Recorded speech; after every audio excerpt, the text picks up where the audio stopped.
लो जी start करते हैं ਆਪਾਂ ਅੱਜ ਦਾ ਟੌਪਿਕ। ਠੀਕ ਆ,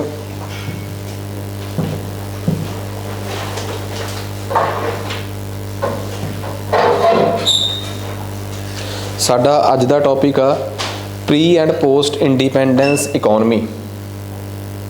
ਦੇਖੋ बड़े ध्यान नाल समझण दी कोशिश करियो अज वाले टॉपिक नूं कि इहदे च असीं की चीज़ां समझणियां की करना है।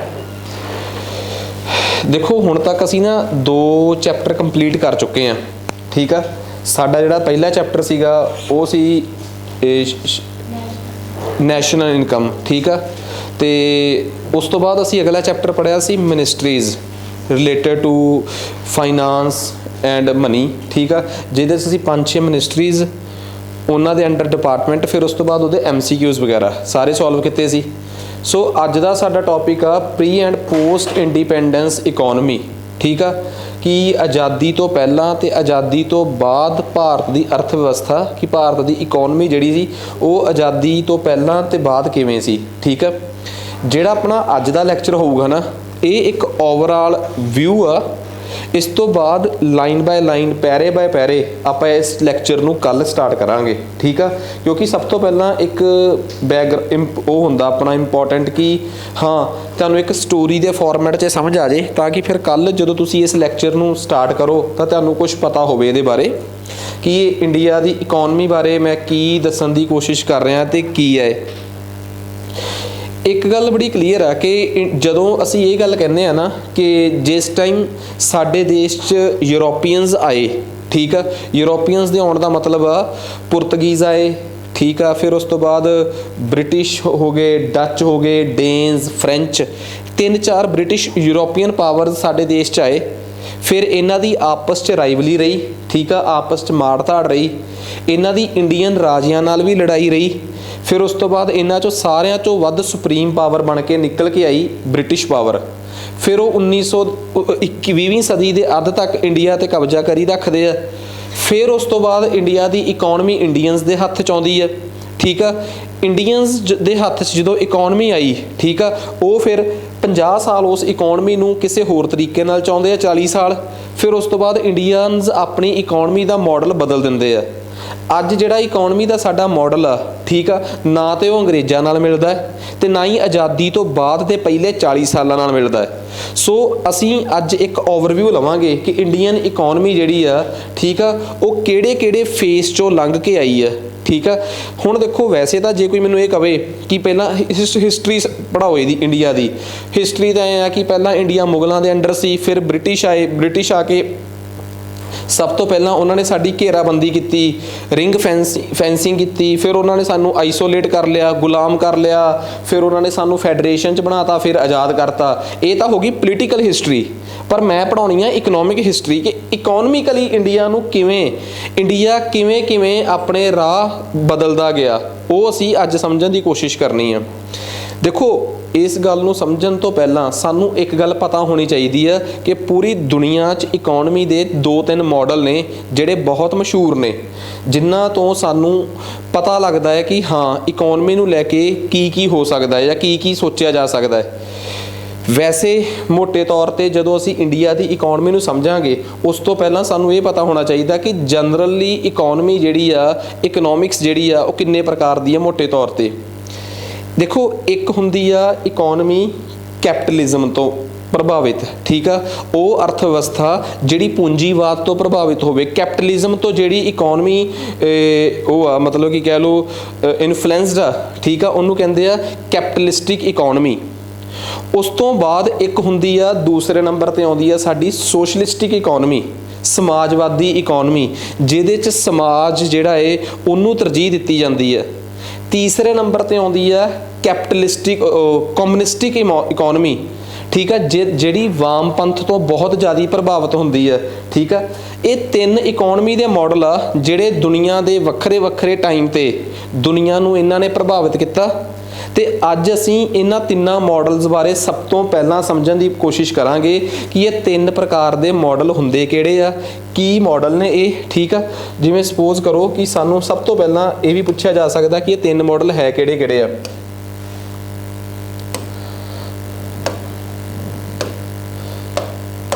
देखो सब तो पहला कि कैपिटलिस्टिक इकोनमी, ठीक है। ये की है, ਇਹਦੀ स्टोरी ना शुरू ਹੁੰਦੀ ਆ तकरीबन ਅੱਜ ਤੋਂ 400 ਕੁ ਸਾਲ ਪਹਿਲਾਂ, ठीक है। ਅੱਜ ਤੋਂ 400 ਸਾਲ ਪਹਿਲਾਂ ਇੱਕ ਇਕਨੋਮਿਸਟ ਆਇਆ ਸੀਗਾ, ਨਾਮ ਸੀਗਾ ਐਡਮ ਸਮਿਥ। ਇਸ ਇਕੋਨਮੀ ਦਾ ਜਨਮਦਾਤਾ ਜਿਹੜਾ ਹੈ ਨਾ ਉਹ ਐਡਮ ਸਮਿਥ ਨੂੰ ਮੰਨਿਆ ਜਾਂਦਾ ਹੈ, ਫਾਦਰ ਆਫ ਇਕਨੋਮਿਕਸ ਜਿਸ ਸ਼ਖਸ ਨੂੰ ਕਿਹਾ ਗਿਆ ਸੀਗਾ ਐਡਮ ਸਮਿਥ ਨੂੰ, ठीक है।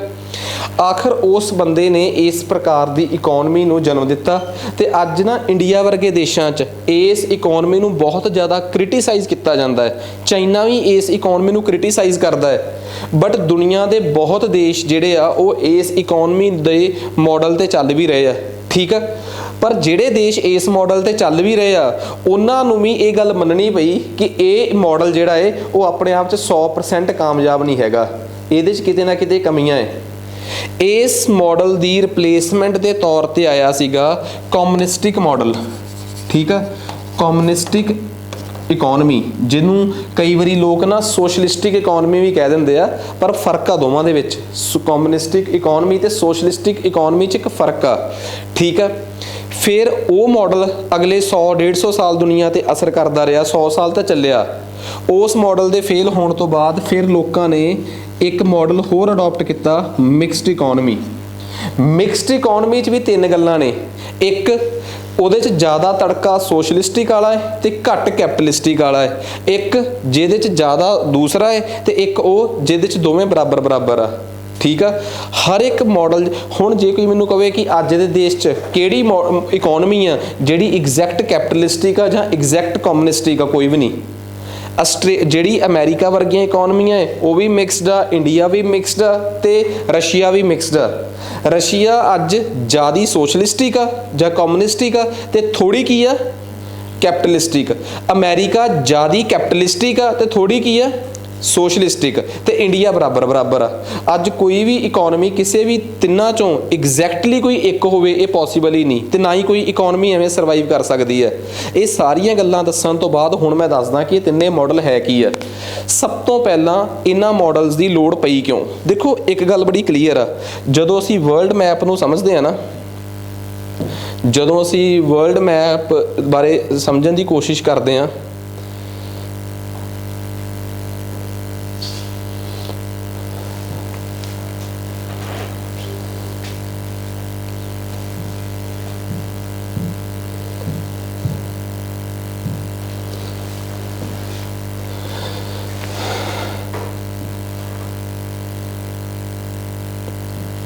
ਤਾਂ ਤੁਸੀਂ ਜੇ ਅਸੀਂ ਦੁਨੀਆ ਦੇ ਨਕਸ਼ੇ ਤੇ ਦੇਖੀਏ ਨਾ ਤਾਂ ਸਾਨੂੰ ਇੱਕ ਆਈਡੀਆ ਹੋ ਜਾਂਦਾ ਹੈ ਕਿ ਆਹ ਨਾ ਇਲਾਕਾ ਹੈ ਜਿਹੜਾ ਆਹ ਵਾਲਾ ਏਰੀਆ ਟਰਕੀ ਵਾਲਾ, ਠੀਕ ਆ।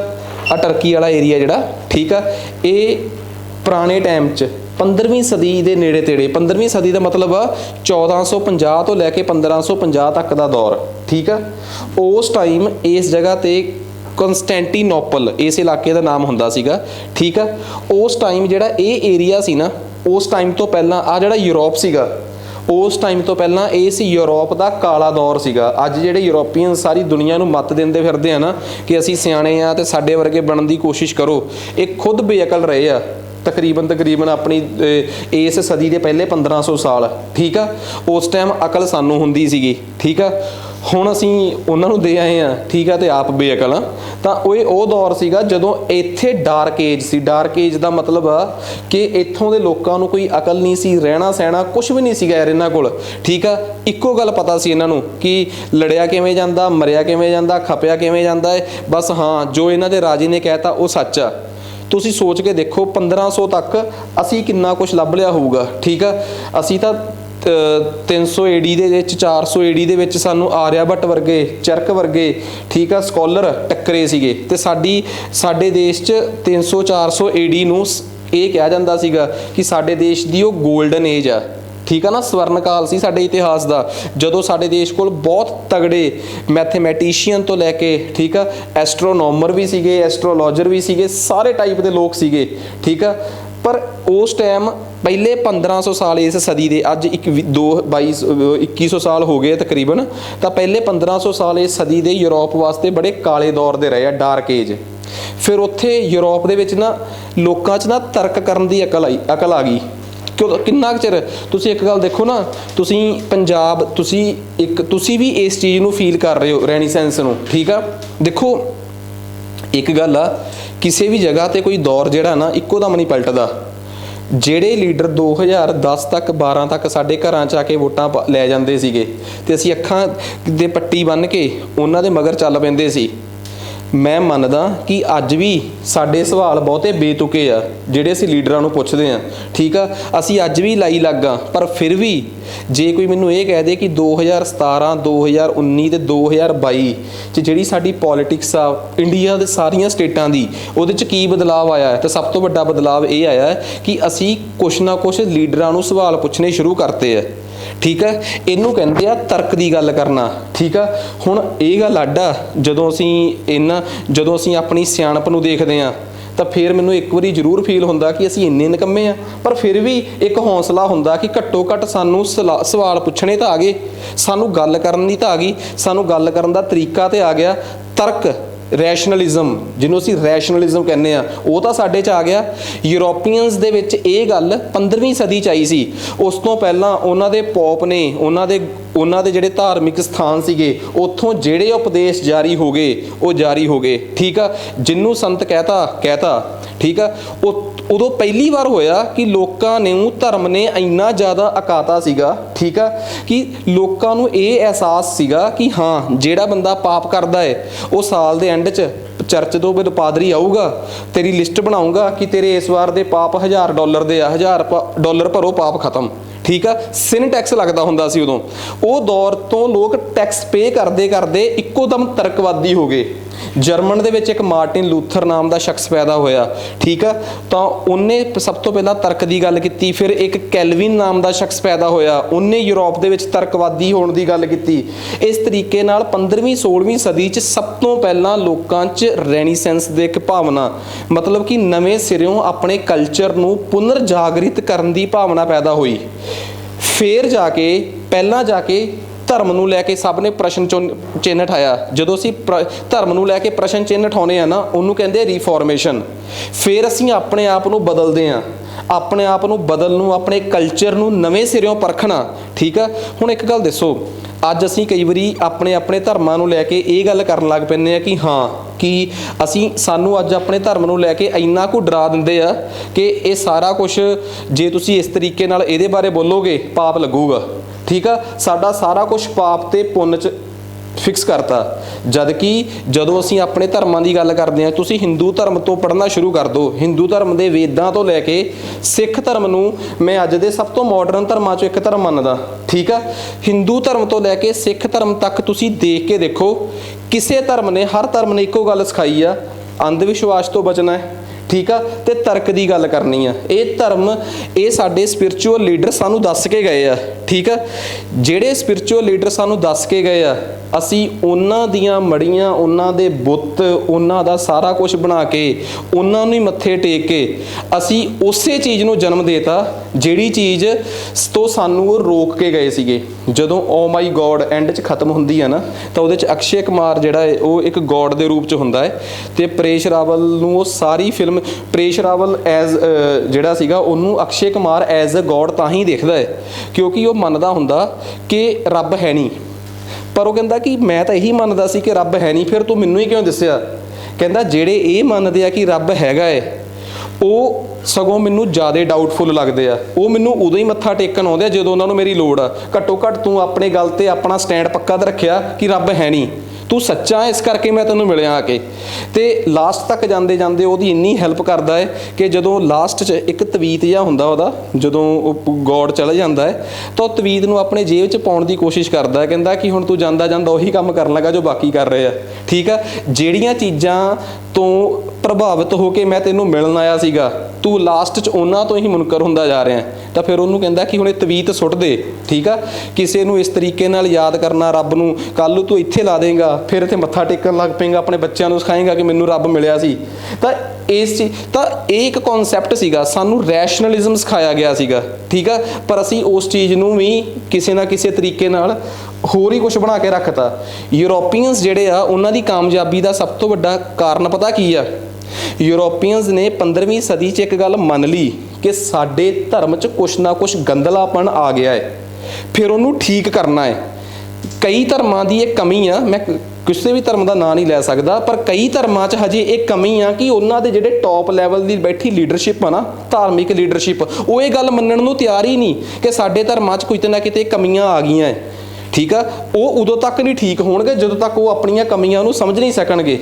ਰਿਫਾਰਮੇਸ਼ਨ ਸੀ 15ਵੀਂ ਸਦੀ ਦੇ ਵਿੱਚ ਯੂਰਪ ਦੇ ਵਿੱਚ ਆਈ, ਜਿਹਦੇ ਕਰਕੇ ਉਹਨਾਂ ਨੇ ਆਪਣੇ ਧਰਮ ਨੂੰ ਹਿੰਮਤ ਕਰਕੇ ਸੁਧਾਰਿਆ। ਲੜਾਈਆਂ ਹੋਈਆਂ, ਜਿਹੜੇ ਲੋਕ ਕਹਿੰਦੇ ਸੀ ਨਾ ਕਿ ਅਸੀਂ ਪੁਰਾਣੇ ਖਿਆਲਾਂ ਦੇ ਰਹਿਣਾ ਹੈ, ਜਿਵੇਂ ਚਰਚ ਪਹਿਲਾਂ ਸੀ ਉਵੇਂ ਦੀ ਹੀ ਚਰਚ ਰਹੂਗੀ, ਜਿਵੇਂ ਜੋ ਕੁਝ ਕਰਦਾ ਹੈ ਈਸਾ ਮਸੀਹ ਕਰਦਾ ਹੈ, ਪਾਪ ਕਰਵਾਉਂਦਾ ਸਾਡੇ ਤੋਂ ਉਹ ਵੀ ਈਸਾ ਮਸੀਹ ਕਰਾਉਂਦਾ ਹੈ। ਠੀਕ ਆ, ਐਂਡ 'ਚ ਪੈਸੇ ਦੇ ਕੇ ਮਾਫ ਹੋ ਜਾਇਆ ਕਰਾਂਗੇ।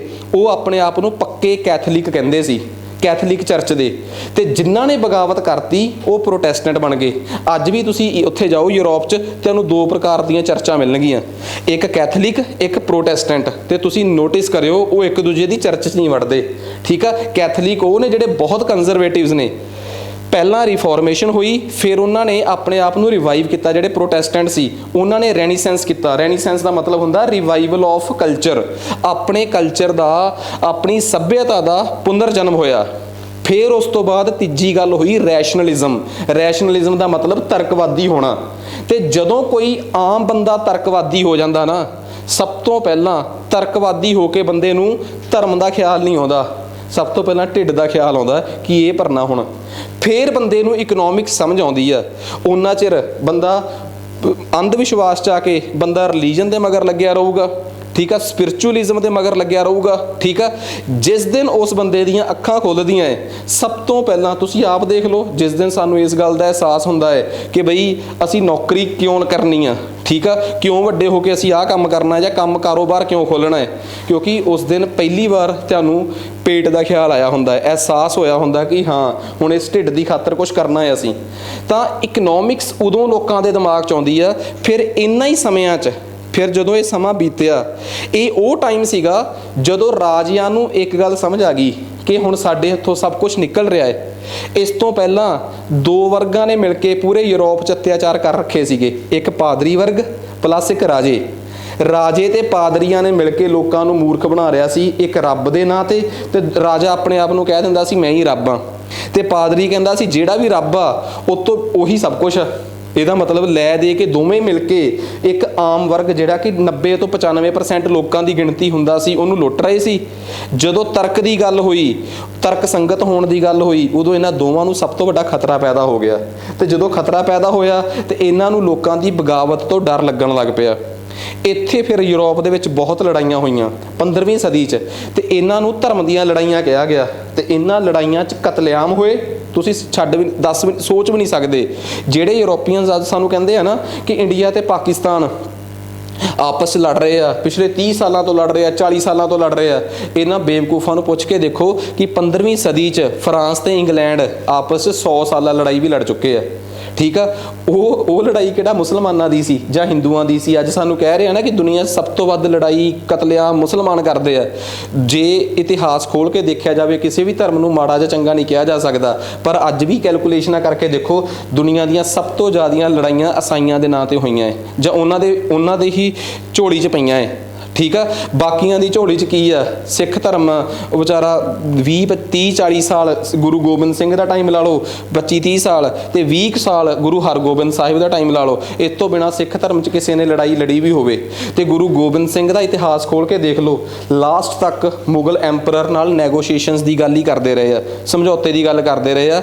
ਉਹ ਦੇਗ ਤੇਗ ਦੀ ਗੱਲ ਉਹਨਾਂ ਨੇ ਬਹੁਤ ਐਂਡ 'ਚ ਕੀਤੀ ਹੈ, ਕਿਉਂਕਿ ਉਹਨਾਂ ਨੂੰ ਇੱਕ ਗੱਲ ਪਤਾ ਸੀਗਾ ਕਿ ਹਾਂ ਮੈਂ ਆਪਣੇ ਬੱਚੇ ਜਾਂ ਆਪਣੇ ਜਿਹੜੇ ਮੇਰੇ ਫੋਲੋਅਰਸ ਆ ਉਹਨਾਂ ਨੂੰ ਮਰਵਾਉਣਾ ਨਹੀਂ। ਅੱਜ ਦੇ ਕਿਸੇ ਬੇਵਕੂਫ ਜਿਹੇ ਲੀਡਰ ਵਾਂਗ ਬਿਆਨ ਨਹੀਂ ਦੇਤਾ ਕਿ ਉੱਥੇ ਜਾ ਕੇ ਮਰੋ ਜਾ ਕੇ। ਠੀਕ ਆ, ਇਹ ਬਹੁਤ ਗਲਤ ਗੱਲਾਂ ਹੁੰਦੀਆਂ ਕਿ ਅਸੀਂ ਕਿਸੇ ਨੂੰ ਇਹ ਕਹਿ ਦਈਏ ਕਿ ਸਾਨੂੰ ਐਵੇਂ ਕਰਨਾ ਚਾਹੀਦਾ। ਉਹ ਵੀ ਉਸ ਟਾਈਮ 'ਚ ਬੇਸਿਕਲੀ ਜਦੋਂ ਤੁਹਾਨੂੰ ਪਤਾ ਹੈ ਕਿ ਤੁਹਾਡੇ ਫੋਲੋਅਰਸ ਤੁਹਾਡੇ ਤੇ ਬਹੁਤ ਜ਼ਿਆਦਾ ਯਕੀਨ ਕਰਦੇ ਆ, ਠੀਕ ਆ। ਤੁਹਾਨੂੰ ਕਦੇ ਵੀ ਇਸ ਤਰੀਕੇ ਦੀਆਂ ਸਟੇਟਮੈਂਟਸ ਜਿਹਦੇ 'ਚ ਲੋਕਾਂ ਦਾ ਮਰਨਾ, ਲੋਕਾਂ ਦੀ ਜਾਨ ਇਨਵੋਲਵ ਹੋਵੇ, ਸਾਨੂੰ ਇਸ ਤਰੀਕੇ ਦੀਆਂ ਸਟੇਟਮੈਂਟਸ ਤੋਂ ਬਚਣਾ ਚਾਹੀਦਾ ਹੈ। ਸਪੈਸ਼ਲੀ ਸਾਡੇ ਸਪਿਰਿਚੁਅਲ ਲੀਡਰਸ ਤੋਂ, ਜਿਹੜੇ ਸਾਡੇ ਗੁਰੂ ਆ, ਸਾਡੇ ਜਿਹੜੇ ਮਤਲਬ ਕਿ ਪੈਰੋਕਾਰ ਰਹੇ ਆ, ਠੀਕ ਆ, ਅਸੀਂ ਉਹਨਾਂ ਨੂੰ ਮਤਲਬ ਸਮਝੀਏ ਕਿ ਉਹਨਾਂ ਨੇ ਸਾਨੂੰ ਕੀ ਉਪਦੇਸ਼ ਦਿੱਤਾ ਹੈ ਤੇ ਸਾਨੂੰ ਉਹਨਾਂ ਦੇ ਅਕੋਰਡਿੰਗ ਹੀ ਆਪਣੀ ਲਾਈਫ ਨੂੰ ਅੱਗੇ ਲੈ ਕੇ ਜਾਣਾ ਚਾਹੀਦਾ ਹੈ। ਯੂਰਪ ਦੇ ਵਿੱਚ ਸਭ ਕੁਝ ਐਵੇਂ ਹੀ ਚੱਲਿਆ ਸੀਗਾ। ਲੋਕ ਸਭ ਤੋਂ ਪਹਿਲਾਂ ਰੈਸ਼ਨਲਿਜ਼ਮ ਦੀ ਗੱਲ ਕਰਦੇ ਆ, ਠੀਕ ਆ। ਉਸ ਤੋਂ ਬਾਅਦ ਦੂਜੇ ਨੰਬਰ 'ਤੇ ਲੋਕਾਂ ਨੇ ਰੈਨੀਸੈਂਸ ਦੀ ਗੱਲ ਕੀਤੀ ਆ, ਕਲਚਰ ਨੂੰ ਰਿਵਾਈਵ ਕੀਤਾ ਹੈ। ਫਿਰ ਲੋਕਾਂ ਨੇ ਸੋਚਣਾ ਸ਼ੁਰੂ ਕੀਤਾ ਤੇ ਲੋਕਾਂ ਨੂੰ ਪਤਾ ਲੱਗਿਆ ਕਿ ਅਸੀਂ ਕਿੰਨਾ ਗਲਤ ਸੋਚ ਰਹੇ ਸੀਗੇ। ਇਸ ਤੋਂ ਬਾਅਦ ਫਿਰ ਸਾਇੰਟੀਫਿਕ ਟੈਂਪਰ, ਲੋਕਾਂ 'ਚ ਥੋੜ੍ਹਾ ਜਿਹਾ ਦਿਮਾਗ ਤੋਂ ਸੋਚਣ ਦੀ ਸੋਝੀ ਪੈਦਾ ਹੋਈ। ਫਿਰ ਉਸ ਤੋਂ ਬਾਅਦ ਲੋਕਾਂ ਨੂੰ ਜਾ ਕੇ ਪਤਾ ਲੱਗਾ ਕਿ ਸਾਨੂੰ ਲੁੱਟਣ ਵਾਲੇ ਰਾਜੇ ਸੀ ਤੇ ਚਰਚ ਸੀ। ਫਿਰ ਇਹਨਾਂ ਨੇ ਮਿਲ ਕੇ ਇੱਕ ਜ਼ਬਰਦਸਤ ਲੜਾਈ ਲੜੀ ਤੇ ਰਾਜਸ਼ਾਹੀ ਦੀ ਇੰਗਲਿਸ਼ ਹੁੰਦੀ ਆ ਫਿਊਡਲਿਜ਼ਮ। ਰਾਜਸ਼ਾਹੀ ਨੂੰ ਤੋੜਨ ਵਾਸਤੇ ਲੋਕਾਂ ਨੇ ਲੜਾਈਆਂ ਲੜੀਆਂ। ਇਸ ਤੋਂ ਬਾਅਦ ਰਾਜਿਆਂ ਨੂੰ ਇਸ ਗੱਲ ਦਾ ਅਹਿਸਾਸ ਹੋ ਗਿਆ ਕਿ ਬਈ ਹੁਣ ਸਾਡੀ ਰਾਜਸ਼ਾਹੀ ਖਤਮ ਆ, ਠੀਕ ਆ। ਉਧਰੋਂ ਲੋਕ ਸੋਚਣਾ ਸ਼ੁਰੂ ਕਰ ਗਏ। ਜਦੋਂ ਲੋਕਾਂ ਨੇ ਸੋਚਣਾ ਸ਼ੁਰੂ ਕੀਤਾ, ਪਹਿਲੀ ਵਾਰ ਸਾਇੰਟੀਫਿਕ ਟੈਂਪਰ ਜਾਗ ਗਿਆ ਲੋਕਾਂ 'ਚ, ਵਿਗਿਆਨਕ ਸੋਚ ਜਾਗੀ। ਉਸੇ 'ਚੋਂ ਨਿਕਲ ਕੇ ਆਈਆਂ ਨਵੀਆਂ ਇਨਵੈਂਸ਼ਨਸ। ਜਿਵੇਂ ਉਹਨਾਂ ਸਮਿਆਂ 'ਚ ਹੀ ਇਨਵੈਂਸ਼ਨ ਹੋਇਆ ਸਟੀਮ ਇੰਜਨ, ਹੋਰ ਮਸ਼ੀਨਰੀ, ਠੀਕ ਆ। ਇੰਡਸਟਰੀਅਲ ਰੈਵੋਲੂਸ਼ਨ ਕਦੇ ਨਹੀਂ ਸੀ ਆਉਣੀ ਜੇ ਲੋਕਾਂ 'ਚ ਤਰਕ ਨਾ ਹੁੰਦਾ, ਸੋਚਣ ਦੀ ਸੋਝੀ ਨਾ ਪੈਦਾ ਹੁੰਦੀ। ਲੋਕਾਂ 'ਚ ਸੋਚਣ ਦੀ ਸੋਝੀ ਆਈ। ਇਸੇ ਸਮੇਂ 'ਚ 100-200 ਸਾਲਾਂ ਦੇ ਅੰਦਰ ਇੰਡਸਟਰੀਅਲ ਰੈਵੋਲੂਸ਼ਨ ਆ ਗਈ। ਇੰਡਸਟਰੀਅਲ ਰੈਵੋਲੂਸ਼ਨ 'ਚ ਕੀ ਹੋਇਆ, ਲੋਕਾਂ ਨੂੰ ਮਸ਼ੀਨ ਬਣਾਉਣੀਆਂ ਆ ਗਈਆਂ। ਲੋਕ ਜਿਹੜੇ ਪਹਿਲਾਂ ਰਾਜਿਆਂ 'ਤੇ ਡਿਪੈਂਡ ਕਰਦੇ ਸੀ ਕਿ ਰਾਜਾ ਆਪਣਾ ਦਰਬਾਰ ਖੋਲੂਗਾ ਤੇ ਸਾਡੇ ਘਰ ਅਨਾਜ ਆਊਗਾ, ਲੋਕ ਆਪਣੇ ਘਰਾਂ 'ਚ ਸਮਾਨ ਬਣਾਉਣ ਲੱਗ ਪਏ। ਇੰਡਸਟਰੀ ਨੂੰ ਜਨਮ ਮਿਲ ਗਿਆ। ਰਾਜਸ਼ਾਹੀ ਲਈ ਸਭ ਤੋਂ ਵੱਡਾ ਖਤਰਾ ਹੀ ਇਹ ਸੀਗਾ। ਫਿਊਡਲਸ, ਰਾਜਿਆਂ ਵਾਸਤੇ ਸਭ ਤੋਂ ਵੱਡਾ ਖਤਰਾ ਸੀ ਕਿ ਹੁਣ ਅਸੀਂ ਕੀ ਕਰਾਂਗੇ, ਹੁਣ ਤਾਂ ਲੋਕਾਂ ਨੇ ਸਾਰਾ ਕੁਝ ਆਪਣੇ ਕੰਟਰੋਲ 'ਚ ਲੈ ਲੈਣਾ ਹੈ, ਠੀਕ ਆ। ਇਹਨਾਂ ਸਮਿਆਂ 'ਚ ਪੈਦਾ ਹੋਇਆ ਸੀ ਇੱਕ ਇਕਨੋਮਿਸਟ, ਨਾਮ ਸੀ ਐਡਮ ਸਮਿਥ। ਐਡਮ ਸਮਿਥ ਇਹਨਾਂ ਸਮਿਆਂ 'ਚ ਹੀ ਫਿਰ ਕਿਤਾਬ ਲਿਖਦਾ ਹੈ ਵੈਲਥ ਆਫ ਨੇਸ਼ਨ। 1776 ਦੀ ਗੱਲ ਆ ਜਦੋਂ ਵੈਲਥ ਆਫ ਨੇਸ਼ਨ ਨਾਮ ਦੀ ਕਿਤਾਬ ਛਪਦੀ ਆ, ਠੀਕ ਆ। ਉਹਦੇ 'ਚ ਐਡਮ ਸਮਿਥ ਇੱਕ ਬੜਾ ਬੈਲੈਂਸ ਬਣਾਉਂਦਾ ਹੈ, ਰਾਜਿਆਂ ਨੂੰ ਵੀ ਖੁਸ਼ ਕਰਨ ਦੀ ਕੋਸ਼ਿਸ਼ ਕਰਦਾ ਹੈ ਤੇ ਲੋਕਾਂ ਦੇ ਵੀ ਫੇਵਰ 'ਚ ਇੱਕ ਗੱਲ ਕਰਦਾ ਹੈ। ਉਸ ਵੈਲਥ ਆਫ ਨੇਸ਼ਨ ਨਾਮ ਦੀ ਕਿਤਾਬ 'ਚ ਉਹ ਜਿਸ ਥਿਊਰੀ ਨੂੰ ਜਨਮ ਦਿੰਦਾ ਹੈ, ਉਹ ਥਿਊਰੀ ਸੀ ਕਨਸੈਪਟ ਆਫ ਇਨਵਿਜ਼ੀਬਲ ਹੈਂਡ। ਕੀ ਨਾਮ ਸੀਗਾ? Concept of invisible hand. ਕਿਤਾਬ ਦਾ ਨਾਮ ਸੀ ਵੈਲਥ ਆਫ ਨੇਸ਼ਨ। ਜਿਸ ਪ੍ਰਕਾਰ ਦੀ ਇਕਨੋਮਿਕ ਮਾਡਲ ਦੀ ਉਹ ਗੱਲ ਕਰਦਾ ਹੈ, ਉਸ ਇਕਨੋਮਿਕ ਮਾਡਲ ਨੂੰ ਅੱਜ ਦੁਨੀਆ ਜਾਣਦੀ ਆ ਕੈਪੀਟਲਿਜ਼ਮ ਦੇ ਨਾਮ ਤੇ। ਕੈਪੀਟਲਿਜ਼ਮ ਦਾ ਨਾਮ ਹੁੰਦਾ ਪੂੰਜੀ ਪ੍ਰਧਾਨ ਹੋਣਾ। ਪੂੰਜੀ ਦਾ ਮਤਲਬ ਹੁੰਦਾ ਹੈ ਪੈਸਾ, ਮਤਲਬ ਇੱਕ ਇਹੋ ਜਿਹਾ ਸਿਸਟਮ ਜਿਹਦੇ 'ਚ ਇਨਸਾਨ ਦੀ ਨਾ ਚੱਲੇ, ਕਿਹਦੀ ਚੱਲੇ? ਪੈਸੇ ਦੀ। ਜਿਹਦੇ ਕੋਲ ਪੈਸਾ ਉਹਦੀ ਗੱਲਬਾਤ। ਪਹਿਲੀ ਵਾਰ ਉਹਨੇ ਇਹ ਗੱਲ ਕਹੀ, ਕਹਿੰਦਾ ਇਸ ਵੈਲਥ ਆਫ ਨੇਸ਼ਨਸ ਨਾਮ ਦੀ ਥਿਊਰੀ 'ਚ ਉਸ ਬੰਦੇ ਨੇ ਕੀ ਖਾਸ ਗੱਲ ਕੀਤੀ ਹੈ। ਵੈਲਥ ਆਫ ਨੇਸ਼ਨ ਨਾਮ ਦੀ ਥਿਊਰੀ 'ਚ ਉਹਨੇ ਸਭ ਤੋਂ ਮੇਨ ਗੱਲ ਕੀਤੀ ਸੀਗੀ, ਵੈਲਥ ਆਫ ਨੇਸ਼ਨਸ ਨਾਮ ਦੀ ਥਿਊਰੀ 'ਚ ਉਹਨੇ ਸਭ ਤੋਂ ਮੇਨ ਗੱਲ ਕੀਤੀ ਸੀ ਡਿਮਾਂਡ ਐਂਡ ਸਪਲਾਈ ਦੀ। ਕੀ ਸੀ ਗੱਲ?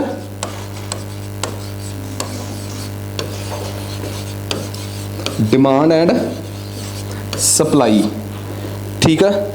ਡਿਮਾਂਡ ਐਂਡ ਸਪਲਾਈ ਕਹਿੰਦਾ ਇੱਕ ਬੰਦਾ ਉਹ ਆ ਜਿਹਨੂੰ ਡਿਮਾਂਡ ਆ, ਜਿਹੜਾ ਡਿਮਾਂਡ ਕਰ ਰਿਹਾ ਹੈ, ਤੇ ਇੱਕ ਉਹ ਆ ਜਿਹੜਾ ਉਸ ਚੀਜ਼ ਨੂੰ ਕੀ ਕਰ ਰਿਹਾ ਹੈ? ਸਪਲਾਈ ਕਰ ਰਿਹਾ ਹੈ। ਇੱਕ ਸ਼ਖਸ ਜਿਹੜਾ ਡਿਮਾਂਡ ਕਰਦਾ ਹੈ ਤੇ ਇੱਕ ਸ਼ਖਸ ਜਿਹੜਾ ਉਹਨੂੰ ਕੀ ਕਰਦਾ ਹੈ? ਸਪਲਾਈ ਕਰਦਾ ਹੈ। ਜੇ ਡਿਮਾਂਡ ਹੈ ਕਿਸੇ ਚੀਜ਼ ਦੀ ਤੇ ਸਪਲਾਈ ਕਰਨ ਵਾਲੇ ਨੂੰ ਰੋਕੋ ਨਾ, ਠੀਕ ਆ। ਪਹਿਲਾਂ ਕੀ ਕਰਦੇ ਸੀ ਰਾਜੇ? ਰੋਕਦੇ ਸੀਗੇ ਕਿ ਸਭ ਕੁਝ ਸਾਡੀ ਮਰਜ਼ੀ ਨਾਲ ਹੋਊਗਾ, ਕਹਿੰਦੇ ਸਭ ਕਹਾਣੀਆਂ ਖਤਮ।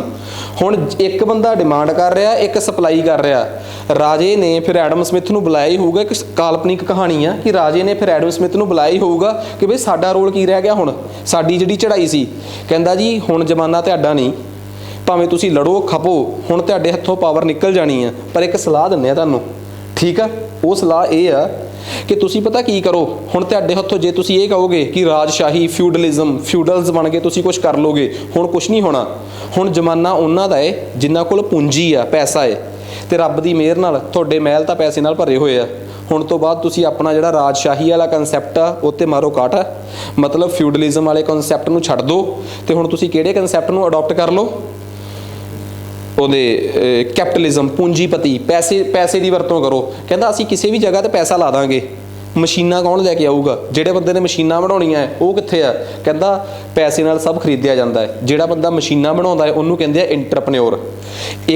ਤੁਸੀਂ ਬਣੋ ਕੈਪੀਟਲਿਸਟ ਤੇ ਲਿਆਓ ਨਾਲ ਖਰੀਦੋ ਇੰਟਰਪ੍ਰੈਨਿਓਰ ਨੂੰ।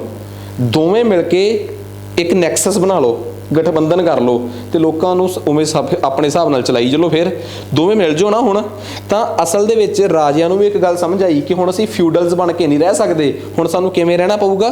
ਕੈਪੀਟਲਿਸਟ ਬਣ ਕੇ ਪੂੰਜੀਪਤੀ ਬਣ ਕੇ। ਤਾਂ ਇੱਕ ਗੱਲ ਹੋਰ, ਵੈਸੇ ਤਾਂ ਇੱਕ ਗੱਲ ਬੜੀ ਕਲੀਅਰ ਸੀ ਇਹਦੇ 'ਚ ਕਿ ਹੁਣ ਰਾਜੇ ਕਿਸੇ ਨੂੰ ਸਮਾਨ ਦੇਣ ਤੋਂ ਰੋਕ ਨਹੀਂ ਸਕਦੇ।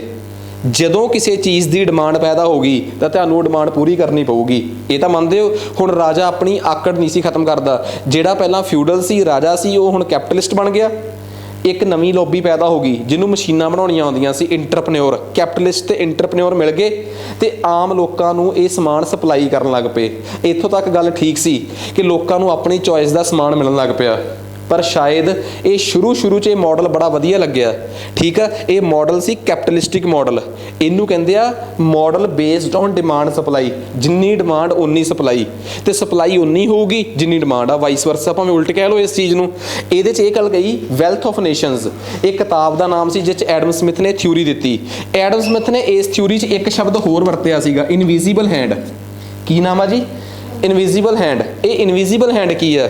ਤੁਸੀਂ ਪਟਿਆਲੇ ਯੂਨੀਵਰਸਿਟੀ 'ਚ ਜਾਓ, ਠੀਕ ਆ। ਉੱਥੇ ਯੂਨੀਵਰਸਿਟੀ ਦੇ ਵਿੱਚ ਯੂਨੀਵਰਸਿਟੀ 'ਚ ਇੱਕ ਰੀਡਿੰਗ ਹਾਲ ਖੋਲ੍ਹੋ, ਠੀਕ ਆ। ਯੂਨੀਵਰਸਿਟੀ ਨੂੰ ਕਿਹਾ ਕਿ ਤੁਸੀਂ ਇੱਕ ਰੀਡਿੰਗ ਹਾਲ ਖੋਲ੍ਹੋ, ਰੀਡਿੰਗ ਹਾਲ ਦੀ ਲੱਖੋ ਟਿਕਟ, ਠੀਕ ਆ, 300 ਰੁਪਏ ਮਹੀਨਾ। ਉੱਥੇ ਬੈਠ ਕੇ ਬੱਚੇ ਪੜ੍ਹਨਗੇ, ਤੁਸੀਂ ਕਮਾਓ। ਪਰ ਜੇ ਤੁਸੀਂ ਇੱਥੇ ਕਮਾਓਗੇ ਨਾ, ਤੁਹਾਨੂੰ ਇਹ ਨਹੀਂ ਪਤਾ ਕਿ ਉੱਥੇ ਇੱਕ ਝਾੜੂ ਲਾਉਣ ਵਾਲੇ ਨੂੰ ਵੀ ਫਾਇਦਾ ਮਿਲੂਗਾ, ਕਿਉਂਕਿ ਉਹਨੂੰ ਵੀ 5000 ਰੁਪਏ ਉੱਥੋਂ ਮਿਲੂਗਾ। ਬਾਹਰ 2 ਜਾਂ 3 ਰੇੜੀਆਂ ਲੱਗੀਆਂ ਹੋਣਗੀਆਂ, ਰੇੜੀਆਂ ਵਾਲੇ ਆਪਣਾ ਪੈਸਾ ਕਮਾਉਣਗੇ। 10-10 15-15 ਮਹੀਨੇ ਦਾ, 20,000 40,000 ਉਹ ਨਹੀਂ ਮਹੀਨੇ ਦਾ ਛੱਡਦੇ। ਜਦੋਂ ਯੂਨੀਵਰਸਿਟੀ ਉਸ ਆਪਣੀ ਲਾਇਬ੍ਰੇਰੀ ਤੋਂ ਪੈਸਾ ਕਮਾਊਗੀ ਤਾਂ ਅੰਦਰ ਖਾਤੇ ਪਤਾ ਨਹੀਂ ਕਿੰਨੇ ਕੁ ਹੋਰ ਲੋਕਾਂ ਦਾ ਉੱਥੋਂ ਫਾਇਦਾ ਹੋ ਜਾਊਗਾ। ਇਹਦਾ ਮਤਲਬ this is concept of invisible hand, ਕਿ ਅੰਦਰ ਖਾਤੇ ਹੋਰ ਕਈ ਲੋਕਾਂ ਦੀ ਅਰਥ ਵਿਵਸਥਾ ਸੁਧਰ ਜੂਗੀ। ਗੱਲ ਵੀ ਸਹੀ ਆ। ਹੁਣ ਇਸੇ ਮਾਡਲ ਤੇ ਅੱਜ ਦੁਨੀਆ ਚੱਲਦੀ ਆ ਕਿ ਬਈ ਰਿਲਾਇੰਸ, ਅਡਾਨੀ, ਅਬਾਨੀਆਂ ਨੂੰ ਕਹਿੰਦੇ ਪੈਸੇ ਦੇ ਦਿਓ, ਸਬਸਿਡੀ ਦੇ ਦਿਓ। ਉਹਨਾਂ ਨੂੰ ਕਹੋ ਕਿ ਇੱਕ ਫੈਕਟਰੀ ਲਾਓ, ਉਸ ਫੈਕਟਰੀ 'ਚ ਕਿੰਨੇ ਕੁ ਲੋਕਾਂ ਨੂੰ ਕੰਮ ਮਿਲੂਗਾ? ਫਾਇਦਾ ਹੀ ਆ। ਪਰ ਇੱਕ ਗੱਲ ਹੋਰ, ਅੱਜ ਇਸ ਗੱਲ ਦਾ ਵੀ ਕ੍ਰਿਟਿਸਿਜ਼ਮ ਹੋਣ ਲੱਗ ਪਿਆ ਕਿ ਅਬਾਨੀ ਅਡਾਨੀ ਜਿਹੜੇ ਆ ਉਹ ਇੰਨੇ ਲੋਕਾਂ ਨੂੰ ਕੰਮ ਨਹੀਂ ਦਿੰਦੇ, ਬਾਅਦ 'ਚ ਉਹਨਾਂ ਦਾ ਸ਼ੋਸ਼ਣ ਕਰਦੇ ਆ। ਤਾਂ ਇੱਕ ਗੱਲ, ਜਦੋਂ ਐਡਮ ਸਮਿਥ ਨੇ ਇਹ ਗੱਲ ਸੋਚੀ ਸੀਗੀ 1776 'ਚ, ਉਹਦੀਆਂ ਸ਼ਾਇਦ ਇੰਟੈਂਸ਼ਨਸ ਮਾੜੀਆਂ ਨਹੀਂ ਸੀ। ਉਹਨੂੰ ਲੱਗਦਾ ਸੀ ਕਿ ਜਦੋਂ ਇੱਕ ਵੱਡਾ ਬਿਜ਼ਨਸਮੈਨ ਆਊਗਾ, ਛੋਟਿਆਂ ਨੂੰ ਫਾਇਦਾ ਹੋਊਗਾ ਹੀ ਹੋਊਗਾ, ਨਾਲੇ ਡਿਮਾਂਡ ਸਪਲਾਈ ਦੇ ਬੇਸ ਤੇ ਚੱਲੂਗਾ। ਦੋਵੇਂ ਗੱਲਾਂ ਉਹਨੇ ਸੋਚੀਆਂ ਸੀ, ਇੱਕ ਡਿਮਾਂਡ ਸਪਲਾਈ, ਇੱਕ ਕਿਹੜੀ? Invisible hand. ਇਸੇ ਮਾਡਲ ਨੂੰ ਕੀ ਨਾਮ ਦਿੱਤਾ ਗਿਆ ਸੀਗਾ? ਕੈਪੀਟਲਿਜ਼ਮ। ਇਸ ਮਾਡਲ ਦੀ ਸਭ ਤੋਂ ਵੱਡੀ ਗੱਲ ਸੀ ਕਿ ਦੁਨੀਆ ਦੀਆਂ ਹੁਣ ਖਾਣ ਪੀਣ ਦੀਆਂ ਤੇ ਹਰ ਪ੍ਰਕਾਰ ਦੀਆਂ ਜ਼ਰੂਰਤਾਂ ਪੂਰੀਆਂ ਹੋਣ ਲੱਗ ਪਈਆਂ। 1750 ਤੋਂ ਲੈ ਕੇ ਇਸ ਮਾਡਲ ਨੇ ਬਹੁਤ ਜ਼ਿਆਦਾ ਤਰੱਕੀ ਕੀਤੀ। ਇਸੇ ਮਾਡਲ ਕਰਕੇ ਲੋਕਾਂ 'ਚ ਉਤਸ਼ਾਹ ਪੈਦਾ ਹੋ ਗਿਆ ਕਿ ਹੁਣ ਸਾਨੂੰ ਰੋਕਣ ਵਾਲਾ ਰਾਜਾ ਰਾਣੀ ਨਹੀਂ ਰਹੇ, ਚੱਕ ਦੋ ਫੱਟੇ, ਦੱਬ ਦੋ ਕਿੱਲੀ। ਹੁਣ ਤਾਂ ਵੱਧ ਤੋਂ ਵੱਧ ਇੰਡਸਟਰੀਜ਼ ਖੋਲ੍ਹੋ। ਇੰਡਸਟਰੀਅਲ ਰੈਵੋਲੂਸ਼ਨ ਪੂਰੇ ਯੂਰਪ 'ਚ ਫੈਲੀ ਇਸ ਮਾਡਲ ਦੇ ਬੇਸ ਤੇ। ਪਰ 1850 ਤੱਕ ਜਾਂਦੇ ਜਾਂਦੇ ਇਸ ਮਾਡਲ ਨੇ ਆਪਣਾ ਅਸਲੀ ਰੰਗ ਦਿਖਾਉਣਾ ਸ਼ੁਰੂ ਕਰਤਾ ਕਿ ਇਹ ਕਲਾਸ ਕੈਪੀਟਲਿਸਟ ਪਲੱਸ ਇੰਟਰਪ੍ਰੈਨਿਓਰਸ ਦੀ ਇਹ ਕਲਾਸ ਅਮੀਰ ਹੁੰਦੀ ਗਈ ਤੇ ਦੂਜੀ ਕਲਾਸ ਗਰੀਬ ਹੁੰਦੀ ਗਈ। ਫਿਰ ਲੈਟਿਨ ਸ਼ਬਦ ਇਹਨਾਂ ਵਾਸਤੇ ਵਰਤਿਆ ਗਿਆ, ਬੋਰਜੂਇਜ਼ ਕਲਾਸ। ਕਿਹੜੀ ਕਲਾਸ?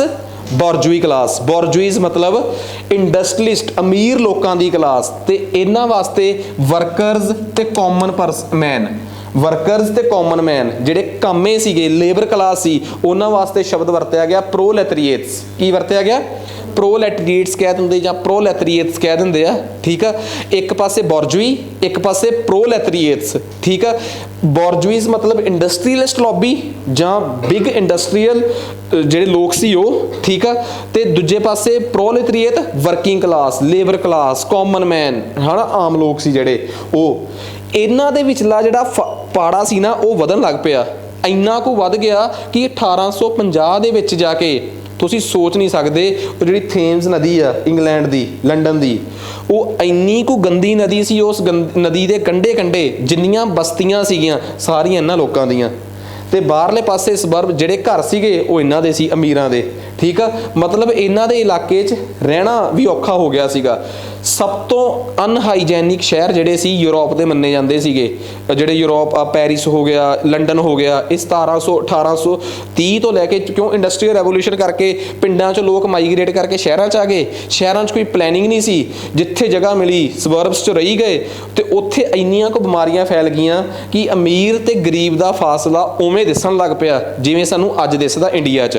ਠੀਕ ਆ, ਮੈਂ ਤੁਹਾਨੂੰ ਨਾ ਇੱਕ ਗੱਲ ਟੌਪਿਕ ਤੋਂ ਹਟ ਕੇ ਦੱਸ ਰਿਹਾ। ਇੱਕ ਬਹੁਤ ਸਿਆਣਾ ਇਕਨੋਮਿਸਟ ਆ ਕਨਜ਼ੈਂਟਸ, ਉਹਨੇ ਇੱਕ ਕਰਵ ਦੱਸੀ ਆ ਬੜੀ ਸੋਹਣੀ। ਕਹਿੰਦਾ ਜਿਵੇਂ ਜਿਵੇਂ ਕਿਸੇ ਦੇਸ਼ ਦੀ ਇਕਨੋਮੀ ਰਾਈਜ਼ ਕਰੂਗੀ ਨਾ, ਠੀਕ ਆ, ਉੱਥੋਂ ਦੇ ਲੋਕਾਂ 'ਚ ਜਿਹੜੀ ਇਕਨੋਮਿਕ ਲੈਵਲ ਉਹ ਡਿਸਪੈਰਿਟੀ ਆ, ਇਕਨੋਮਿਕ ਡਿਸਪੈਰਿਟੀ ਸਮਝਦੇ ਹੋ ਨਾ, ਲੋਕਾਂ ਦੇ ਵਿੱਚ ਪੈਸੇ ਦੇ ਵਿੱਚ ਜਿਹੜਾ ਫਰਕ ਆ, ਕਹਿੰਦਾ ਜਿਵੇਂ ਕੋਈ ਦੇਸ਼ ਅਮੀਰ ਹੁੰਦਾ ਹੈ, ਲੋਕਾਂ ਦੀ ਇਕਨੋਮਿਕ ਡਿਸਪੈਰਿਟੀ ਵੀ ਵੱਧਦੀ ਆ, ਵੱਧ ਗਈ। ਫਿਰ ਦੇਸ਼ ਬਹੁਤ ਅਮੀਰ ਹੋ ਜਾਂਦਾ ਹੈ, ਫਿਰ ਉੱਥੋਂ ਦੇ ਅਮੀਰਾਂ ਤੇ ਗਰੀਬਾਂ ਦਾ ਫਾਸਲਾ ਵੱਧ ਜਾਂਦਾ ਹੈ, ਫਿਰ ਇੱਕ ਲੈਵਲ ਤੋਂ ਬਾਅਦ ਉਹ ਘਟਣਾ ਸ਼ੁਰੂ ਕਰ ਦਿੰਦਾ। ਇਹ ਕਨਜ਼ੈਂਟ ਕਰਵ ਆ, ਪੁੱਠਾ ਯੂ, ਇਨਵਰਟਡ ਯੂ, ਇਹ ਹਮੇਸ਼ਾ ਦੇਖਿਆ ਗਿਆ ਹੈ। ਇੰਡੀਆ ਦੇ ਵਿੱਚ ਹਜੇ ਜਿਵੇਂ ਇੰਡੀਆ ਅਮੀਰ ਹੋ ਰਿਹਾ ਹੈ, ਇੰਡੀਆ ਦੇ ਲੋਕਾਂ 'ਚ ਅਮੀਰੀ ਤੇ ਗਰੀਬੀ 'ਚ, ਅਮੀਰਾਂ ਤੇ ਗਰੀਬਾਂ 'ਚ ਫਾਸਲਾ ਵੱਧ ਰਿਹਾ ਹੈ। ਇਹ ਦੁਨੀਆ ਦਾ ਸੱਚ ਆ। ਯੂਰਪ 'ਚ ਵੀ ਐਵੇਂ ਹੋਇਆ, ਅਮਰੀਕਾ 'ਚ ਵੀ ਐਵੇਂ ਹੋਇਆ। ਹੁਣ ਅੱਗੇ ਜਾ ਕੇ ਕੀ ਹੋ ਰਿਹਾ, ਹੁਣ ਸਾਡੇ ਦੇਸ਼ 'ਚ ਗਰੀਬਾਂ ਦੀਆਂ ਸੈਲਰੀਆਂ ਵੀ ਵੱਧ ਰਹੀਆਂ, ਤਨਖਾਹਾਂ ਵੀ ਵੱਧ ਰਹੀਆਂ। ਹੁਣ ਜਾ ਕੇ ਅਸੀਂ ਇੱਥੇ ਕੁ ਪਹੁੰਚ ਗਏ ਹਾਂ। ਥੋੜ੍ਹੇ ਜਿਹੇ ਫਰਕ ਤੋਂ ਬਾਅਦ ਇਹ ਫਾਸਲਾ ਘਟਣ ਲੱਗ ਪਊਗਾ। ਠੀਕ ਆ, ਜਿਹੜੇ ਇਹ ਕਹਿੰਦੇ ਆ ਨਾ ਕਿ ਸਾਡਾ ਦੇਸ਼ ਬਾਹਰਲੇ ਦੇਸ਼ ਵਰਗੇ ਲੋਕਾਂ ਵਰਗਾ ਕਿਵੇਂ ਬਣੂਗਾ, ਹਜੇ ਨਹੀਂ ਬਣਦਾ, ਫਲਾਣਾ ਢਮਕਾਣਾ, ਇਹਦਾ ਮਤਲਬ ਇਹ ਆ ਕਿ ਹਾਂ ਫਿਲਹਾਲ ਇਹ ਆ ਕਿ ਉਹ ਵੀ ਉਹਨਾਂ ਨੂੰ ਵੀ ਦੋ ਪ੍ਰਕਾਰ ਦੀਆਂ ਸਲਾਹਾਂ ਕਿ ਤੁਹਾਡੇ ਜੀ ਨੇ ਜੀਤ ਨਹੀਂ ਬਣਨਾ। ਠੀਕ ਆ, ਇਸ ਕਰਕੇ ਜੇ ਇਹ ਸੋਚ ਕੇ ਤੁਸੀਂ ਬਾਹਰ ਜਾਣਾ ਚਾਹੁੰਦੇ ਹੋ ਤਾਂ ਜਾ ਸਕਦੇ ਹੋ, ਬਟ ਇਹ ਗੱਲ ਨਹੀਂ ਕਹਿ ਸਕਦੇ ਕਿ ਬਣਨਾ ਨਹੀਂ। ਤੇ ਇਹ ਵੀ ਨਹੀਂ ਕਹਿ ਸਕਦੇ ਆਪਾਂ ਕਿ ਵੀ ਯੂਰਪ ਦੇ ਕੰਟਰੀ ਇੱਕੋ ਵਾਰ 'ਚ ਬਣ ਗਏ ਸੀ, ਜਿੰਨਾ ਟਾਈਮ ਉਹਨਾਂ ਨੂੰ ਲੱਗਿਆ ਓਨਾ ਹੀ ਸਾਨੂੰ ਲੱਗਣਾ। ਇਹ ਮੈਂ ਨਹੀਂ ਕਹਿ ਰਿਹਾ, ਇਹ ਕਨਜ਼ੈਂਟਸ ਕਰਵ ਕਹਿ ਰਹੀ ਆ। ਇਗਨੋਰ ਕਰੋ, ਆਪਾਂ ਆਪਣੇ ਟੌਪਿਕ ਤੇ ਵਾਪਸ ਆਉਂਦੇ ਹਾਂ। 1776 'ਚ ਐਡਮ ਸਮਿਥ ਕਿਤਾਬ ਲਿਖਦੇ ਆ, ਵੈਲਥ ਆਫ ਨੇਸ਼ਨਸ ਨਾਮ ਦੀ ਕਿਤਾਬ। ਉਹਦੇ 'ਚ ਦੋ ਥਿਊਰੀਜ਼ ਦੀ ਗੱਲ ਕਰਦੇ ਆ, ਇੱਕ ਇਨਵਿਜ਼ੀਬਲ ਹੈਂਡ, ਇੱਕ ਡਿਮਾਂਡ ਐਂਡ ਸਪਲਾਈ। ਪਰ ਇਹਦੇ ਕੌਨਸੀਕੁਐਂਸਿਸ ਕਰਕੇ 1830-40 'ਚ ਇੰਡਸਟਰੀਅਲ ਰੈਵੋਲੂਸ਼ਨ ਤਾਂ ਹੋ ਜਾਂਦੀ ਹੈ। ਯੂਰਪ ਦੇ ਬਹੁਤ ਦੇਸ਼ਾਂ 'ਚ ਇੰਡਸਟਰੀ ਖੁੱਲ੍ਹ ਜਾਂਦੀ ਆ, ਪਰ ਅਮੀਰੀ ਗਰੀਬੀ 'ਚ ਫਾਸਲਾ ਵਧਣ ਲੱਗ ਪੈਂਦਾ ਹੈ। ਦੋ ਕਲਾਸਿਸ, ਦੋ ਜਮਾਤਾਂ 'ਚ, ਇੱਕ ਅਮੀਰਾਂ ਦੀ ਜਮਾਤ, ਇੱਕ ਗਰੀਬਾਂ ਦੀ ਜਮਾਤ, ਇੱਕ ਵਰਕਿੰਗ ਕਲਾਸ, ਇੱਕ ਸੀਗੀ ਇੰਡਸਟਰੀਅਲਿਸਟ ਦੀ ਕਲਾਸ। ਇਹਨਾਂ ਦੋਵਾਂ ਦੇ ਵਿਚਲਾ ਕਲਾਸ ਡਿਫਰੈਂਸ ਬਹੁਤ ਵੱਧ ਗਿਆ। ਤੇ ਜਿਹੜਾ ਇਹ ਕਲਾਸ ਡਿਫਰੈਂਸ ਵੱਧ ਗਿਆ ਨਾ, ਜਦੋਂ ਇਹ ਕਲਾਸ ਡਿਫਰੈਂਸ ਵੱਧਦਾ ਇੰਨਾ ਕੁ ਹੋ ਗਿਆ ਕਿ ਗਰੀਬ ਹੁਣ ਅੱਕ ਕੇ ਬਗਾਵਤ ਤੇ ਉਤਰ ਆਏ। ਫਿਰ ਉਹਨਾਂ ਦਾ ਕੋਈ ਨਾ ਕੋਈ ਮੋਢੀ ਤਾਂ ਬਣਨਾ ਸੀ। ਤੇ 1850 'ਚ ਜਰਮਨ ਦੀ ਧਰਤੀ 'ਚ ਇੱਕ ਇਕਨੋਮਿਸਟ ਪੈਦਾ ਹੁੰਦਾ ਹੈ, ਨਾਮ ਸੀ ਕਾਰਲ ਮਾਰਕਸ। ਕੀ ਨਾਮ ਸੀਗਾ? Karl Marx. ਫਿਰ ਉਹ ਆਪਣੀ ਥਿਊਰੀ ਦਿੰਦਾ ਹੈ। ਉਹ ਇਸ ਥਿਊਰੀ ਨੂੰ ਕੱਟ ਕੇ ਇੱਕ ਨਵੇਂ ਪ੍ਰਕਾਰ ਦੀ ਥਿਊਰੀ ਜਿਹੜੀ ਆ ਉਹ ਦੁਨੀਆ ਨੂੰ ਪੇਸ਼ ਕਰਦਾ ਹੈ। ਉਹ ਜਿਹੜੀ ਥਿਊਰੀ ਨੂੰ ਪੇਸ਼ ਕਰਦਾ ਹੈ, ਉਸ ਥਿਊਰੀ ਦਾ ਨਾਮ ਸੀਗਾ ਕਲਾਸ ਡਿਫਰੈਂਸ ਥਿਊਰੀ। ਠੀਕ ਆ, ਕਿ ਬਈ ਕਲਾਸ ਦੇ ਵਿੱਚ ਡਿਫਰੈਂਸ ਜਿਹੜਾ ਹੁੰਦਾ ਨਾ, ਉਹ ਕਿਸੇ ਨਾ ਕਿਸੇ ਤਰੀਕੇ ਬਗਾਵਤ ਦਾ ਕੰਮ ਕਰਦਾ ਹੈ। ਉਹ ਸੀ ਕ੍ਰਿਟਿਕ ਕੈਪੀਟਲਿਜ਼ਮ ਦਾ। ਉਹ ਕੈਪੀਟਲਿਜ਼ਮ ਜਾਨੀ ਕਿ ਪੂੰਜੀਵਾਦ ਦਾ ਵਿਰੋਧੀ ਸੀਗਾ। ਤੇ ਉਹਨੇ ਪੂੰਜੀਵਾਦ ਦੇ ਵਿਰੋਧ 'ਚ ਇੱਕ ਕਿਤਾਬ ਲਿਖੀ, ਜਿਵੇਂ ਉਹਨੇ ਵੈਲਥ ਆਫ ਨੇਸ਼ਨ ਲਿਖੀ ਸੀ, ਇਹਨੇ ਲਿਖੀ ਸੀ ਦਾਸ ਕੈਪੀਟਲ। ਤੇ ਦਾਸ ਕੈਪੀਟਲ ਦੇ ਵਿੱਚ ਕੈਪੀਟਲ ਦੇ ਸਪੈਲਿੰਗ ਉਹਨੇ ਕੇ ਤੋਂ ਲਿਖੀ ਹੈ, ਮੈਂ ਕੇ ਤੋਂ ਲਿਖਤੇ। Das Kapital, a critique of capitalism. ਠੀਕ ਆ, ਦਾਸ ਕੈਪੀਟਲ ਨਾਮ ਦੀ ਕਿਤਾਬ 'ਚ ਉਹ ਕਲਾਸ ਡਿਫਰੈਂਸ ਦੀ ਗੱਲ ਕਰਦਾ ਹੈ। ਤੇ ਉਹ ਇਹ ਦੱਸਦਾ ਹੈ ਕਿ ਦੋ ਕਲਾਸਿਸ ਦੇ ਵਿੱਚ ਇਸ ਕੈਪੀਟਲਿਜ਼ਮ ਨੇ ਪੂਰੀ ਦੁਨੀਆ ਨੂੰ ਵੰਡਤਾ ਹੈ। ਇੱਕ ਹੋ ਗਿਆ ਵਰਕਿੰਗ ਕਲਾਸ, ਜਾਨੀ ਕਿ ਪ੍ਰੋਲੇਟਰੀਏਟਸ, ਇੱਕ ਇੰਡਸਟਰੀਅਲਿਸਟ ਲੌਬੀ। ਮਤਲਬ ਕਿਹੜੀ ਕਲਾਸ? ਬੋਰਜੂਇਜ਼ ਕਲਾਸ। ਤਾਂ ਇਹ ਕਲਾਸ ਡਿਫਰੈਂਸ ਉਦੋਂ ਤੱਕ ਵਧੀ ਜਾਊਗਾ ਜਦੋਂ ਤੱਕ ਕੈਪੀਟਲਿਜ਼ਮ ਰਹੂਗਾ। ਉਹਨੇ ਇਹਦੇ ਅਲਟਰਨੇਟ 'ਚ ਇੱਕ ਥਿਊਰੀ ਦਿੱਤੀ, ਠੀਕ ਆ, ਜਿਹਨੂੰ ਕਿਹਾ ਕਮਿਊਨਿਜ਼ਮ। ਕੀ ਕਿਹਾ? ਕਮਿਊਨਿਜ਼ਮ। ਇਹ ਕਮਿਊਨਿਜ਼ਮ ਥਿਊਰੀ ਜਿਹੜੀ ਆ ਉਹ ਕੈਪੀਟਲਿਜ਼ਮ ਦੇ ਅਲਟਰਨੇਟ 'ਚ ਦਿੱਤੀ ਗਈ ਆ, ਇਹਦੇ ਵਿਰੋਧ ਅਭਾਸ 'ਚ ਦਿੱਤੀ ਗਈ ਆ। ਠੀਕ ਆ, ਕਮਿਊਨਿਜ਼ਮ ਸ਼ਬਦ ਜਿਹੜਾ ਸੀਗਾ ਉਹ ਇਹਦਾ ਬਣਾਇਆ ਹੋਇਆ ਸ਼ਬਦ ਨਹੀਂਗਾ। ਕਮਿਊਨ ਸ਼ਬਦ ਜਿਹੜਾ ਨਾ ਉਹ ਇਹਦਾ ਪੁਆਇੰਟ ਕੀਤਾ ਨਹੀਂ, ਇਹਦਾ ਪੁਰਾਣੇ ਟਾਈਮਾਂ ਤੋਂ ਪਲੇਟੋ ਵੇਲੇ ਚੱਲਦਾ ਆ ਰਿਹਾ ਹੈ। ਪਲੇਟੋ ਨੂੰ ਵੀ ਕਾਰਲ ਮਾਰਕਸ ਤੋਂ ਤਕਰੀਬਨ 2000 ਸਾਲ ਪਹਿਲਾਂ, ਕਿੰਨੇ ਸਾਲ ਪਹਿਲਾਂ? 2100 ਸਾਲ ਪਹਿਲਾਂ, ਉੱਕਾ ਫੁੱਕਾ ਸਹੀ ਲਾਓ, 2100 ਸਾਲ ਪਹਿਲਾਂ ਪਲੇਟੋ ਵੀ ਇਹ ਗੱਲ ਕਹਿ ਗਿਆ ਸੀ ਕਮਿਊਨਿਜ਼ਮ। ਪਰ ਉਹਨੇ ਕਿਸੇ ਹੋਰ ਕੰਟੈਕਸਟ 'ਚ ਕਹੀ ਸੀ। ਉਹਨੇ ਕਿਹਾ ਸੀ ਕਿ ਰਾਜਾ ਜਿਹੜਾ ਹੈ ਨਾ, ਜੇ ਕਿਸੇ ਨੇ ਰਾਜਾ ਬਣਨਾ ਹੈ, ਉਹਨੂੰ ਕਮਿਊਨ ਕਰਨਾ ਪਊਗਾ, ਤਿਆਗ ਕਰਨਾ ਪਊਗਾ। ਕਿਹਦਾ? ਆਪਣੀ ਵਾਈਫ ਦਾ ਤੇ ਆਪਣੇ ਬੱਚਿਆਂ ਦਾ, ਕਿਉਂਕਿ ਇਹੀ ਦੋ ਜਣਿਆਂ ਦਾ ਮੋਹ ਆ ਜਿਹੜਾ ਅੱਗੇ ਜਾ ਕੇ ਇੱਕ ਰਾਜੇ ਨੂੰ ਉਹਦਾ ਕੋਈ ਵੀ ਕੰਮ ਕਰਨ ਤੋਂ ਰੋਕ ਸਕਦਾ ਹੈ। ਠੀਕ ਆ, ਤਾਂ ਉੱਥੇ ਕਮਿਊਨਿਜ਼ਮ ਦਾ ਸ਼ਬਦ ਦਾ ਮਤਲਬ ਅੱਜ ਤੋਂ 2300 ਸਾਲ ਪਹਿਲਾਂ ਜਾਂ 2200 ਸਾਲ ਪਹਿਲਾਂ ਪਲੇਟੋ ਹੋਣਾ ਨੇ ਕੱਢਿਆ ਸੀਗਾ। ਪਰ ਅੱਜ ਤੋਂ 200 ਸਾਲ ਪਹਿਲਾਂ ਜਦੋਂ ਕਾਰਲ ਮਾਰਕਸ ਆਇਆ 1850-60 ਚ, ਉਹਨੇ ਕਮਿਊਨਿਜ਼ਮ ਦੇ ਵਿੱਚ ਇੱਕ ਸ਼ਬਦ, ਉਹਨੇ ਕਮਿਊਨਿਜ਼ਮ ਦਾ ਮਤਲਬ ਕੱਢਿਆ ਸਾਨੂੰ ਤਿਆਗ ਕਰਨਾ ਪਊਗਾ। ਆਪਣੇ ਪਰਿਵਾਰ ਦਾ ਨਹੀਂ, ਉਹਨੇ ਕਿਹਾ ਸਾਨੂੰ ਤਿਆਗ ਕਰਨਾ ਪਊਗਾ ਆਪਣੇ ਪੈਸੇ ਦਾ, ਆਪਣੀ ਪ੍ਰਾਪਰਟੀ ਦਾ। ਇਹਨੇ ਕਮਿਊਨਿਜ਼ਮ ਸ਼ਬਦ ਪ੍ਰਾਪਰਟੀ ਵਾਸਤੇ ਵਰਤਿਆ। ਠੀਕ ਆ, ਇਹਦੀ ਜਿਹੜੀ ਕਮਿਊਨਿਜ਼ਮ ਦੀ ਥਿਊਰੀ ਸੀ, ਜਿੱਥੋਂ ਕਮਿਊਨਿਸਟਿਕ ਇਕਨੋਮੀ ਦਾ ਜਨਮ ਹੋਇਆ, ਉਹ ਥਿਊਰੀ ਕਹਿੰਦੀ ਸੀ ਕਿ ਸਾਨੂੰ ਆਪਣੀ ਸਾਰੀ ਪ੍ਰਾਪਰਟੀ ਇੰਡੀਵਿਜੂਅਲਸ ਨੂੰ, ਇੰਡੀਵਿਜੂਅਲ ਸਮਝ ਕੇ ਮੈਂ ਤੁਸੀਂ ਸਾਰੇ, ਸਾਨੂੰ ਸਾਰਿਆਂ ਨੂੰ ਆਪਣੀ ਇੰਡੀਵਿਜੂਅਲ ਪ੍ਰਾਪਰਟੀ ਤਿਆਗ ਕੇ ਸਾਰੀ ਦੀ ਸਾਰੀ ਪ੍ਰਾਪਰਟੀ ਸਟੇਟ ਨੂੰ ਦੇ ਦੇਣੀ ਚਾਹੀਦੀ ਆ। ਸਟੇਟ ਦਾ ਮਤਲਬ ਉਹ ਹਕੂਮਤ ਜਿਹੜੀ ਤੁਹਾਨੂੰ ਚਲਾ ਰਹੀ ਆ, ਸਟੇਟ ਮਤਲਬ ਪੰਜਾਬ ਨਹੀਂ, ਤੁਹਾਡੇ ਉੱਪਰ ਜਿਹੜੀ ਹਕੂਮਤ ਚੱਲ ਰਹੀ ਆ, ਤੁਹਾਡੀ ਸਾਰੀ ਪ੍ਰਾਪਰਟੀ ਉਸ ਹਕੂਮਤ ਕੋ ਹੋ ਜਾਣੀ ਚਾਹੀਦੀ ਆ ਤੇ ਹਕੂਮਤ ਉਸ ਪ੍ਰਾਪਰਟੀ ਨੂੰ ਸਾਂਭੇ ਤੇ ਉਸ ਪ੍ਰਾਪਰਟੀ ਦੇ ਵਿੱਚੋਂ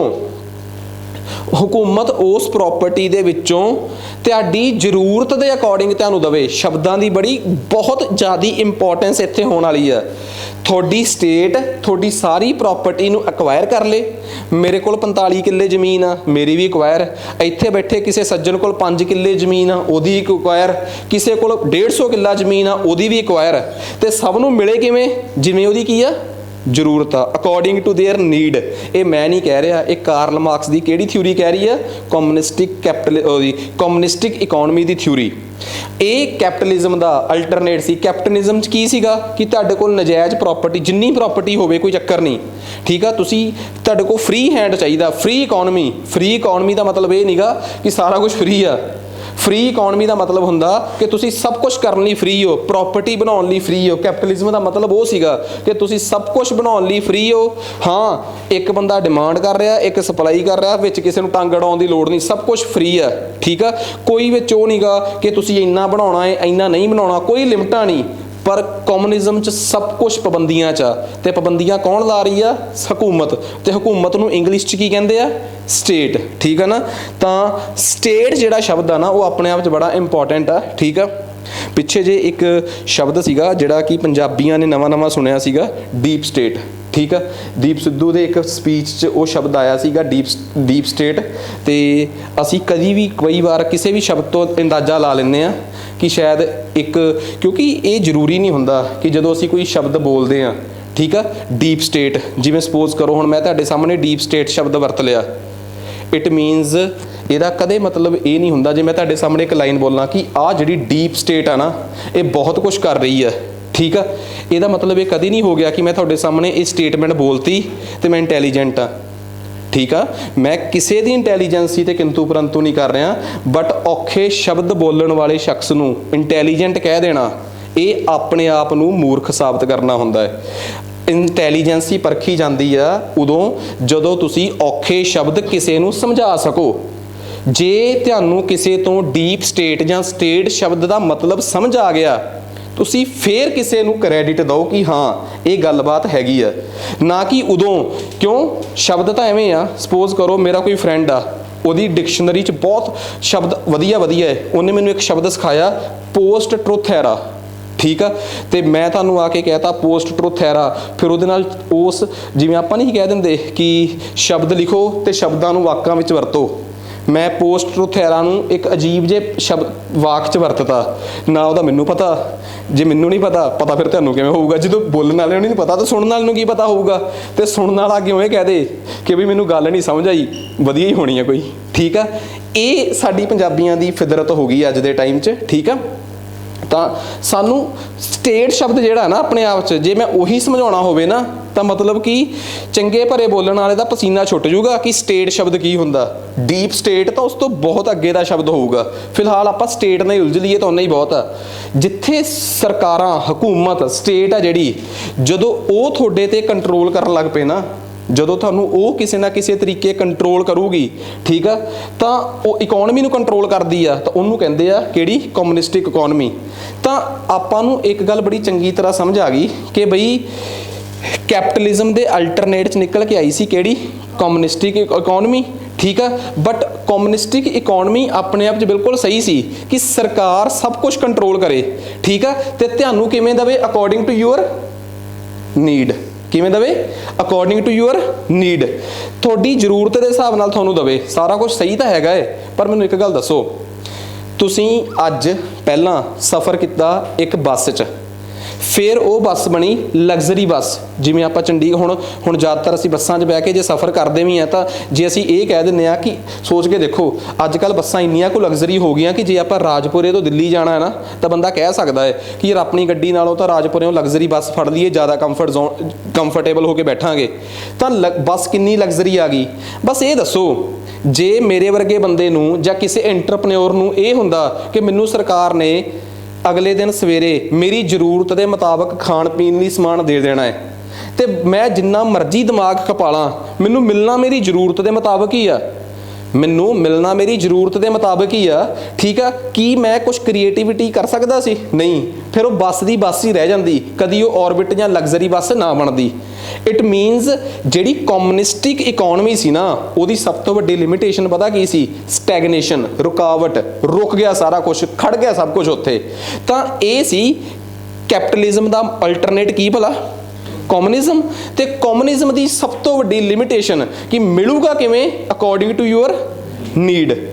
ਫਿਰ ਇਸੇ ਕਮਿਊਨਿਜ਼ਮ ਨੂੰ ਥੋੜਾ ਜਿਹਾ ਹਲਕਾ ਕੀਤਾ ਗਿਆ। ਫਿਰ ਦੇਖੋ ਹੁਣ ਅਗਲਾ ਕੰਮ, ਅਗਲੀ ਇਕਨੋਮਿਕ ਮਾਡਲ ਆ ਗਿਆ, ਉਹ ਹੈ ਕਮਿਊਨਿਜ਼ਮ ਦੇ ਨੇੜੇ ਹੀ ਆ, ਬਟ ਉਹਦੇ 'ਚ ਥੋੜਾ ਜਿਹਾ ਫਰਕ ਆ। ਸਟੇਟ ਤੁਹਾਡੇ ਤੋਂ ਸਾਰੀ ਪ੍ਰਾਪਰਟੀ ਖੋਹ ਲੈਂਦੀ ਆ। ਕੀ ਕਰਦੀ ਆ? ਸਟੇਟ ਤੁਹਾਡੇ ਤੋਂ ਸਾਰੀ ਪ੍ਰਾਪਰਟੀ ਖੋਹ ਲੈਂਦੀ ਆ, ਖੋਹ ਕੇ ਆਪਣੇ ਕੋਲ ਰੱਖ ਲੈਂਦੀ ਆ, ਤੇ ਉਸ ਤੋਂ ਬਾਅਦ ਤੁਹਾਨੂੰ ਵਾਪਸ ਕਰ ਦਿੰਦੀ ਆ। ਉਹ ਤੁਹਾਨੂੰ ਦਿੰਦੀ ਆ ਪੈਸੇ ਅਕੋਰਡਿੰਗ ਟੂ ਯੂਅਰ ਐਬਿਲਿਟੀ, ਤੁਸੀਂ ਕਿੰਨਾ ਕੰਮ ਕੀਤਾ। ਇਹ ਪਤਾ ਕੀ ਆ? ਇਹ ਕਮਿਊਨਿਜ਼ਮ, ਇਹ 'ਚ ਵੀ ਸਟੇਟ ਨੇ ਤੁਹਾਡੀ ਪ੍ਰਾਪਰਟੀ ਅਕਵਾਇਰ ਕਰ ਲਈ। This is socialism. ਇਹਨੂੰ ਸੋਸ਼ਲਿਜ਼ਮ ਕਿਹਾ ਗਿਆ ਸੀਗਾ। ਸਮਾਜਵਾਦ, ਘੱਟੋ ਘੱਟ ਸਾਰਾ ਕੁਝ ਠੀਕ ਆ, ਹੈ ਸਭ ਕੁਝ ਕੰਟਰੋਲ ਸਰਕਾਰ ਦੇ 'ਚ ਆ, ਪਰ ਇੱਥੇ ਤੁਹਾਨੂੰ ਤੁਹਾਡੀ ਜ਼ਰੂਰਤ ਦੇ ਅਕੋਰਡਿੰਗ ਨਹੀਂ ਮਿਲਿਆ। ਤੁਹਾਨੂੰ ਕਿਹਦੇ ਅਕੋਰਡਿੰਗ ਮਿਲਿਆ? ਅਕੋਰਡਿੰਗ ਟੂ ਯੂਅਰ ਐਬਿਲਿਟੀ, ਕਿ ਤੁਸੀਂ ਕਿੰਨਾ ਕੰਮ ਕਰਿਆ ਹੈ। ਪਰ ਫਿਰ ਵੀ ਇਹ ਵੀ ਓਨਾ ਘੈਂਟ ਮਾਡਲ ਨਹੀਂਗਾ ਜਿੰਨਾ ਕੈਪੀਟਲਿਜ਼ਮ ਆ। ਪਤਾ ਕਿਉਂ? ਇਹ 'ਚ ਵੀ ਬੰਦੇ ਨੂੰ ਪਤਾ ਲੱਗਦਾ ਕਿ ਮਲਕੀਅਤ ਤਾਂ ਮੇਰੀ ਕਿਤੇ ਵੀ ਨਹੀਂ ਗਈ। ਫਿਰ ਕੀ ਹੋਇਆ? ਇਸੇ ਸੋਸ਼ਲਿਜ਼ਮ 'ਚੋਂ ਥੋੜਾ ਜਿਹਾ ਕੰਮ ਹੋਰ ਸੌਖਾ ਕੀਤਾ ਗਿਆ, ਇਹਨੂੰ ਥੋੜਾ ਜਿਹਾ ਲੋਕਾਂ ਦੇ ਫੇਵਰ 'ਚ ਕੀਤਾ ਗਿਆ। ਤੇ ਲੋਕਾਂ ਦੇ ਫੇਵਰ 'ਚ ਇੱਕ ਸ਼ਬਦ ਪਤਾ ਕੀ ਹੁੰਦਾ? ਡੈਮੋਕ੍ਰੇਸੀ। ਫਿਰ ਇੱਕ ਇਸੇ ਸੋਸ਼ਲਿਜ਼ਮ ਦਾ ਇੱਕ ਹੋਰ ਰਿਲੈਕਸ ਜਿਹਾ ਰੂਪ ਆਇਆ, ਡੈਮੋਕ੍ਰੈਟਿਕ ਸੋਸ਼ਲਿਜ਼ਮ। ਉਹ 'ਚ ਪਤਾ ਕੀ ਆ? ਸਰਕਾਰ ਨੇ ਤੁਹਾਡੇ ਤੋਂ ਸਭ ਕੁਝ ਨਹੀਂ ਐਕਵਾਇਰ ਕੀਤਾ, ਤੁਹਾਡੇ ਤੋਂ ਉਹ ਚੀਜ਼ ਐਕਵਾਇਰ ਕੀਤੀ ਜਿਹੜੀ ਤੁਹਾਡੇ ਤੋਂ ਕਿਸੇ ਲੈਵਲ ਤੋਂ ਵੱਧ ਆ, ਜਿਨ੍ਹਾਂ ਕੋਲ ਉਮੀਦ ਤੋਂ ਵੱਧ ਆ, ਉਹ ਐਕਵਾਇਰ ਕਰ ਲਿਆ। ਬਾਕੀ ਤੁਹਾਡੀ ਪ੍ਰਾਪਰਟੀ ਤੁਹਾਨੂੰ ਛੱਡਤੀ। ਜਿਹੜੀ ਬਾਕੀ ਐਕਵਾਇਰ ਕੀਤੀ ਪ੍ਰਾਪਰਟੀ ਆ, ਸਿਰਫ ਅੱਧੀ ਪਚੱਧੀ ਪ੍ਰਾਪਰਟੀ ਨੂੰ ਐਕਵਾਇਰ ਕਰਨਾ, this is called democratic socialism. ਠੀਕ ਆ। ਇਹ ਜਿਹੜੀ ਡੈਮੋਕ੍ਰੈਟਿਕ ਸੋਸ਼ਲਿਜ਼ਮ ਇਕਨੋਮੀ ਆ ਨਾ, ਸੋਸ਼ਲਿਸਟਿਕ ਇਕਨੋਮੀ ਸੀ, ਇਸੇ ਨੂੰ ਹੀ ਇੰਡੀਆ 'ਚ ਮਿਕਸਡ ਇਕਨੋਮੀ ਕਿਹਾ ਜਾਂਦਾ ਹੈ। ਵਜ੍ਹਾ ਸਭ ਕੁਝ ਸਰਕਾਰ ਨੇ ਐਕਵਾਇਰ ਨਾ ਕਰਨਾ, ਮਿਕਸ ਕਰ ਦੇਣਾ। ਅੱਧਾ ਕੁ ਐਕਵਾਇਰ ਕਰ ਲਿਆ, ਜਾਣੀ ਕਿ ਅੱਧਾ ਕੁ ਸਰਕਾਰੀ ਹੋ ਗਿਆ, ਤੇ ਸਰਕਾਰੀ ਚੀਜ਼ ਨੂੰ ਕਹਿੰਦੇ ਆ ਪਬਲਿਕ। ਕੀ ਕਹਿੰਦੇ ਆ? Public good. ਤੇ ਜਿਹੜਾ ਪ੍ਰਾਈਵੇਟ ਆ, ਉਹ ਪ੍ਰਾਈਵੇਟ ਗੁੱਡਸ। ਅੱਧਾ ਕੁ ਪਬਲਿਕ ਹੋ ਗਿਆ, ਅੱਧਾ ਕੁ ਪ੍ਰਾਈਵੇਟ ਹੋ ਗਿਆ। ਇਹਨੂੰ ਡੈਮੋਕ੍ਰੈਟਿਕ ਸੋਸ਼ਲਿਜ਼ਮ ਕਹਿੰਦੇ ਆ। ਜੇ ਮੈਨੂੰ ਕੋਈ ਕਵੇ ਕਿ ਇੱਕ ਲਾਈਨ ਤੇ ਹੁਣ ਪਲੀਜ਼ ਇਹ ਕਲੀਅਰ ਕਰ ਦਿਓ, ਇੱਕ ਪਾਸੇ ਹੁੰਦਾ ਹੈ ਕੈਪੀਟਲਿਜ਼ਮ, ਕੈਪੀਟਲਿਜ਼ਮ 'ਚ ਸਭ ਕੁਝ ਪ੍ਰਾਈਵੇਟ, ਇਹਦੇ ਤੋਂ ਉਲਟ ਹੁੰਦਾ ਹੈ ਕਮਿਊਨਿਸਟਿਕ, ਸਭ ਕੁਝ ਸਟੇਟ ਐਕਵਾਇਰ ਕਰ ਲੈਂਦੀ ਹੈ। ਉਸ ਤੋਂ ਇੱਧਰ ਆਉਂਦਾ ਹੈ ਸੋਸ਼ਲਿਸਟਿਕ ਕਮਿਊਨਿਜ਼ਮ। ਸੋਸ਼ਲਿਸਟਿਕ ਕਮਿਊਨਿਜ਼ਮ ਦਾ ਦੂਜਾ ਨਾਮ ਹੀ ਸੋਸ਼ਲਿਜ਼ਮ ਆ।